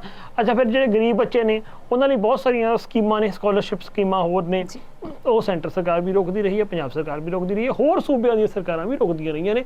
ਸੋ ਇੱਕ ਤਰ੍ਹਾਂ ਨਾਲ ਐਜੂਕੇਸ਼ਨ ਵਰਗੇ ਮਸਲੇ ਨੂੰ ਸਰਕਾਰਾਂ ਸੀਰੀਅਸ ਨਹੀਂ ਲੈ ਰਹੀਆਂ ਹੈਗੀਆਂ ਜੀ, ਕਿ ਸਿੱਖਿਆ ਨੂੰ ਆਖਿਰ ਵਿੱਚ ਰੱਖਿਆ ਜਾਂਦਾ। ਬਿਲਕੁਲ ਸਿੱਖਿਆ ਨੂੰ ਰੱਖਿਆ ਨਹੀਂ ਜਾਂਦਾ। ਸਰਕਾਰਾਂ ਦੀ ਪਾਲਿਸੀ ਹੈ ਕਿ ਲੋਕ ਅਨਪੜ੍ਹ ਰਹਿਣ, ਮੂਰਖ ਰਹਿਣ, ਤੇ ਇਹਨਾਂ ਦੀ ਮੂਰਖਤਾ ਜੋ ਲੁੱਟਿਆ ਜਾਵੇ। ਜਿੰਨਾ ਮੂਰਖ ਹੋਣਗੇ ਉਨਾ ਹੀ ਸਾਡੇ ਵੋਟਾਂ ਦਾ ਬੱਗ ਬਣਨਗੇ, ਉਨਾ ਹੀ ਕੋਈ ਇਹਨਾਂ ਨੂੰ ਹੱਕ ਕੇ ਲੈ ਜਾ ਕਰੂਗਾ, ਉਨਾ ਹੀ ਇਹਨਾਂ ਨੂੰ ਕੋਈ ਭੀੜ ਬਣਾਊਗਾ, ਉਹਨਾਂ ਹੀ ਲੋਕਾਂ ਨੂੰ ਜਿਹੜਾ ਹੈਗਾ ਕੋਈ ਜਿਹੜਾ ਆ ਕੇ ਮੋਦੀ ਵਰਗਾ ਲੀਡਰ ਜਾਂ ਕੋਈ ਹੋਰ ਜੋਗੀ ਵਰਗਾ ਲੀਡਰ ਕਹੂਗਾ ਵੀ ਐਂ ਕਰ ਲਓ, ਐਂ ਕਰ ਲਓ। ਕਿਉਂਕਿ ਐਜੂਕੇਸ਼ਨ ਤੁਹਾਨੂੰ ਸਿਖਾਉਂਦੀ ਹੈ ਨਾ ਵੀ ਧਰਮ ਕੀ ਹੈ, ਸੰਸਕ੍ਰਿਤੀ ਕੀ ਹੈ, ਸੱਭਿਅਤਾ ਕੀ ਹੈਗੀ ਆ, ਤੇ ਇਤਿਹਾਸ ਕੀ ਹੁੰਦਾ ਹੈਗਾ। ਤੇ ਸਾਡੀਆਂ ਸਰਕਾਰਾਂ ਹੁਣ ਇਤਿਹਾਸ ਮਿਟਾਉਣ ਤੇ ਲੱਗੀਆਂ ਹੋਈਆਂ। ਸਾਡੀਆਂ ਸਰਕਾਰਾਂ ਕਹਿੰਦੀਆਂ ਕਿ ਪੜ੍ਹਨ ਨਾਲ ਕੋਈ ਲੈਣਾ ਦੇਣਾ ਨਹੀਂ ਹੈਗਾ। ਯੂਨੀਵਰਸਿਟੀਆਂ ਦਾ ਥੋੜ੍ਹੀ ਬੁਰਾ ਹਾਲ ਕਰਤਾ, ਜਿਹੜੇ ਸਾਡੇ ਰਿਸਰਚ ਸੈਂਟਰ ਸੀ ਉਹਨਾਂ ਦਾ ਬੁਰਾ ਹਾਲ ਕਰ ਦਿੱਤਾ। ਇਹ ਸਰਕਾਰ ਖੁਦ ਗਿਣਮਿਥ ਕੇ ਕਰ ਰਹੀ ਹੈ, ਕਿਉਂਕਿ ਲੋਕ ਜਿਹੜੀ ਮੌਜੂਦਾ ਹਕੂਮਤ ਆ ਉਹ ਵੈਸੇ ਹੀ ਚਾਹੁੰਦੀ ਆ ਕਿ ਅਸੀਂ ਜਿਹੜਾ ਹੈਗਾ ਭਾਰਤ ਦੇ ਲੋਕ ਮੂਰਖ ਬਣ ਕੇ ਰਹਿਣ। ਜਿੰਨੇ ਮੂਰਖ ਬਣਨਗੇ ਉਹਨਾਂ ਦੀ ਵੋਟ ਬੈਂਕ ਵਧੂਗੀ। ਕਿਉਂਕਿ ਕਿਤਨਾ ਕਿਤੇ ਸੱਚ ਹੈ ਕਿ ਕੋਈ ਸਵਾਲ ਨਹੀਂ ਚੱਕਦਾ ਅੱਗੇ ਤੁਹਾਨੂੰ, ਜੇ ਤੁਸੀਂ ਤੁਹਾਨੂੰ ਐਜੂਕੇਸ਼ਨ ਤੁਹਾਨੂੰ ਸਵਾਲ ਕਰਨਾ ਸਿਖਾਉਂਦੀ ਆ। ਤੇ ਮੌਜੂਦਾ ਸਰਕਾਰ ਦਾ ਕਹਿਣਾ, ਵੈਸੇ ਕੋਈ ਵੀ ਸਮੇਂ ਦੀ ਸਰਕਾਰ ਹੁੰਦੀ ਹੈ, ਚਾਹੇ ਹੋਰ ਪਾਰਟੀ ਦੀ ਕਿਉਂ ਨਾ ਹੋਵੇ, ਇਹਦੇ ਬਾਰੇ ਆਪਾਂ ਤਾਂ ਫੋਕਸ ਕਰਦੇ ਹਾਂ ਵੀ ਇੱਕ ਤੇ ਸੱਤਾ ਵਿੱਚ ਹੈ, ਇੱਕ ਕੰਮ ਉਹੋ ਜਿਹੇ ਕਰ ਰਹੀ ਹੈਗੀ ਆ। ਸਰਕਾਰਾਂ ਦੀ ਕੋਸ਼ਿਸ਼ ਹੁੰਦੀ ਹੈ ਕਿ ਨਾਗਰਿਕ ਨੂੰ ਅਕਲ ਨਾ ਆਵੇ, ਜੇ ਅਕਲ ਆਵੇ ਤਾਂ ਓਨੀ ਕੁ ਆਵੇ ਜਿਹੜੀ ਸਾਨੂੰ ਚੈਲੰਜ ਨਾ ਕਰ ਸਕੇ। ਤੇ ਇਸੇ ਕਰਕੇ ਸਰਕਾਰ ਵੱਲੋਂ ਇਹ ਵੀ ਕੀਤਾ ਜਾ ਰਿਹਾ ਕਿ ਸਿਲੇਬਸ 'ਚ ਬਹੁਤ ਜ਼ਿਆਦਾ ਬਦਲਾਅ ਕੀਤਾ ਜਾ ਰਿਹਾ। ਸਿਲੇਬਸ ਵਾਲਾ ਬਦਲਾਅ ਇਹਨਾਂ ਦੀ ਇੱਕ ਤਾਂ ਹਿੰਦੂਤਵ ਦੇ ਏਜੰਡੇ ਦੀ ਪੂਰਤੀ ਹੈਗੀ ਹੈ, ਦੂਜਾ ਇਹਦਾ ਅੱਗੇ ਜਾ ਕੇ ਇੱਕ ਜਿਹੜਾ ਨਾਗਰਿਕਾਂ ਨੂੰ, ਸਾਡੇ ਬੱਚੇ ਆਉਣ ਵਾਲੇ ਬੱਚੇ ਨੇ ਭਵਿੱਖ ਦੇ, ਉਹਨਾਂ ਲਈ ਹੈਗਾ ਵੀ ਉਹਨਾਂ ਦੇ ਦਾ ਜਿਹੜਾ ਗਿਆਨ ਹੈ, ਇੱਕ ਸਾਇੰਟੀਫਿਕ ਟੈਂਪਰਾਮੈਂਟਲ ਜਿਹੜਾ, ਉਹਨੂੰ ਇੱਕ ਤਰ੍ਹਾਂ ਨਾਲ ਕਮਜ਼ੋਰ ਕਰਨ ਦੀ ਕੋਸ਼ਿਸ਼ ਹੈ ਜੀ। ਬੀਤੇ ਸਰਕਾਰ ਵੱਲੋਂ ਇੱਕ ਨੀਤੀ ਵੀ ਲੈ ਕੇ ਆਈ ਸੀ ਸਿੱਖਿਆ ਨੂੰ, ਜੋ ਕਿ ਲਾਗੂ ਨਹੀਂ ਕੀਤੀ ਗਈ, ਉਸ ਨੂੰ ਕਿਸ ਤਰ੍ਹਾਂ? ਉਹ ਐਜੂਕੇਸ਼ਨ ਪਾਲਿਸੀ ਦੇ ਵਿੱਚ ਤਾਂ ਕਾਫੀ ਗੜਬੜਾਂ ਨੇ ਸਰਕਾਰ ਦੀਆਂ, ਮਤਲਬ ਉਹ ਲਾਗੂ ਕਰ ਰਹੇ ਨੇ, ਹੋ ਰਹੀ ਹੈ, ਗਾਹੇ ਬਗਾਹੇ ਕੀਤੀ ਜਾ ਰਹੀ ਹੈ, ਜਿਹਦੇ ਵਿੱਚ ਉਹਨਾਂ ਨੇ ਪੰਜਾਬ ਦੇ ਵੀ ਕਈ ਸਾਰੇ ਸਿੱਖਿਆ ਸ਼ਾਸਤਰੀਆਂ ਨੇ ਦਾ ਵਿਰੋਧ ਕੀਤਾ ਸੀਗਾ, ਕਿਉਂਕਿ ਉਹਦੇ ਵਿੱਚ ਕੀ ਹੋ ਰਿਹਾ ਕਿ ਉਹਦੇ ਵਿੱਚ ਇੱਕ ਤਰ੍ਹਾਂ ਨਾਲ ਸਾਇੰਟੀਫਿਕ ਕਿਸਮ ਦੀ ਜਿਹੜੀ ਐਜੂਕੇਸ਼ਨ ਆ, ਉਹ ਹੁਣ ਜਿਹੜਾ ਸਾਰਾ ਸਿਲੇਬਸ ਬਦਲਿਆ, ਜਿਹੜਾ ਡਾਰਵਿਨ ਦਾ ਚੈਪਟਰ ਬਾਹਰ ਕੱਢਿਆ, ਹੋਰ ਕੱਢਿਆ, ਉਹ ਨਿਊ ਐਜੂਕੇਸ਼ਨ ਪਾਲਿਸੀ ਤਹਿਤ ਹੀ ਹੈ ਨਾ। ਪੰਜਾਬ ਦੇ ਵਿੱਚ ਜਦੋਂ ਚੰਡੀਗੜ੍ਹ ਯੂਨੀਵਰਸਿਟੀ ਕਹਿ ਰਹੀ ਹੈ ਵੀ ਪਹਿਲਾਂ ਦਾ ਬਿਆਨ ਆਇਆ ਸੀ ਵੀ ਪੰਜਾਬੀ ਹਟਾ ਦਾਂਗੇ ਅਸੀਂ, ਉਹ ਨਿਊ ਐਜੂਕੇਸ਼ਨ ਪਾਲਿਸੀ ਤਹਿਤ ਹੀ ਹੈ ਨਾ। ਸਿੱਖਿਆ ਦਾ ਜਿਹੜੀ ਇਹਨਾਂ ਦੀ ਹੈ ਨਾ ਕਿ ਵਨ ਨੇਸ਼ਨ ਵਨ ਫਲਾਨਾ, ਉਹ ਇਸ ਐਜੂਕੇਸ਼ਨ 'ਚ ਫਿੱਟ ਕਰ ਰਹੇ ਨੇ। ਜਿਹੜੀ ਭਾਰਤ ਦੀ ਬਹੁਲਤਾ ਹੈਗੀ ਆ ਉਹ ਮਾਰਨ ਲੱਗੇ ਹੋਏ ਨੇ, ਉਹਦੇ ਤਹਿਤ ਉਹ ਕਿਤੇ ਡਾਇਵਰਸਿਟੀ ਪੂਰੀ ਤਰ੍ਹਾਂ ਖਤਮ ਕਰਨ ਲੱਗੇ ਹੋਏ ਨੇ, ਵਿਭਿੰਨਤਾ ਖਤਮ ਕਰਨ ਲੱਗੇ ਹੋਏ ਨੇ ਜੀ। ਸ਼ਿਵਿੰਦਰ ਜੀ, ਇਹਨਾਂ ਅਹਿਮ ਖਬਰਾਂ ਤੇ ਮੁੱਦਿਆਂ ਤੇ ਚਰਚਾ ਕਰਨ ਲਈ ਤੁਹਾਡਾ ਬਹੁਤ ਬਹੁਤ ਧੰਨਵਾਦ। ਸ਼ੁਕਰੀਆ ਲਵਦੀਪ। ਕੱਲ ਫਿਰ ਆਪਾਂ ਗੱਲ ਕਰਦੇ ਹਾਂ ਖਾਸ ਵਿਸ਼ਿਆਂ ਦੇ ਉੱਤੇ, ਖਾਸ ਕਰਕੇ ਖਬਰਾਂ ਉੱਤੇ ਵੀ ਤੇ ਖਾਸ ਟੌਪਿਕ ਉੱਤੇ ਵੀ ਜੀ। ਖਬਰ ਪੁਆਇੰਟ ਦੇ ਅੱਜ ਦੇ ਐਪੀਸੋਡ 'ਚ ਫਿਲਹਾਲ ਇੰਨਾ ਹੀ। ਹੋਰ ਖਬਰਾਂ ਤੇ ਮੁੱਦੇ ਲੈ ਕੇ ਫਿਰ ਹਾਜ਼ਰ ਹੋਵਾਂਗੇ। ਉਦ ਤੱਕ ਲਈ ਦਿਓ ਇਜਾਜ਼ਤ। ਧੰਨਵਾਦ।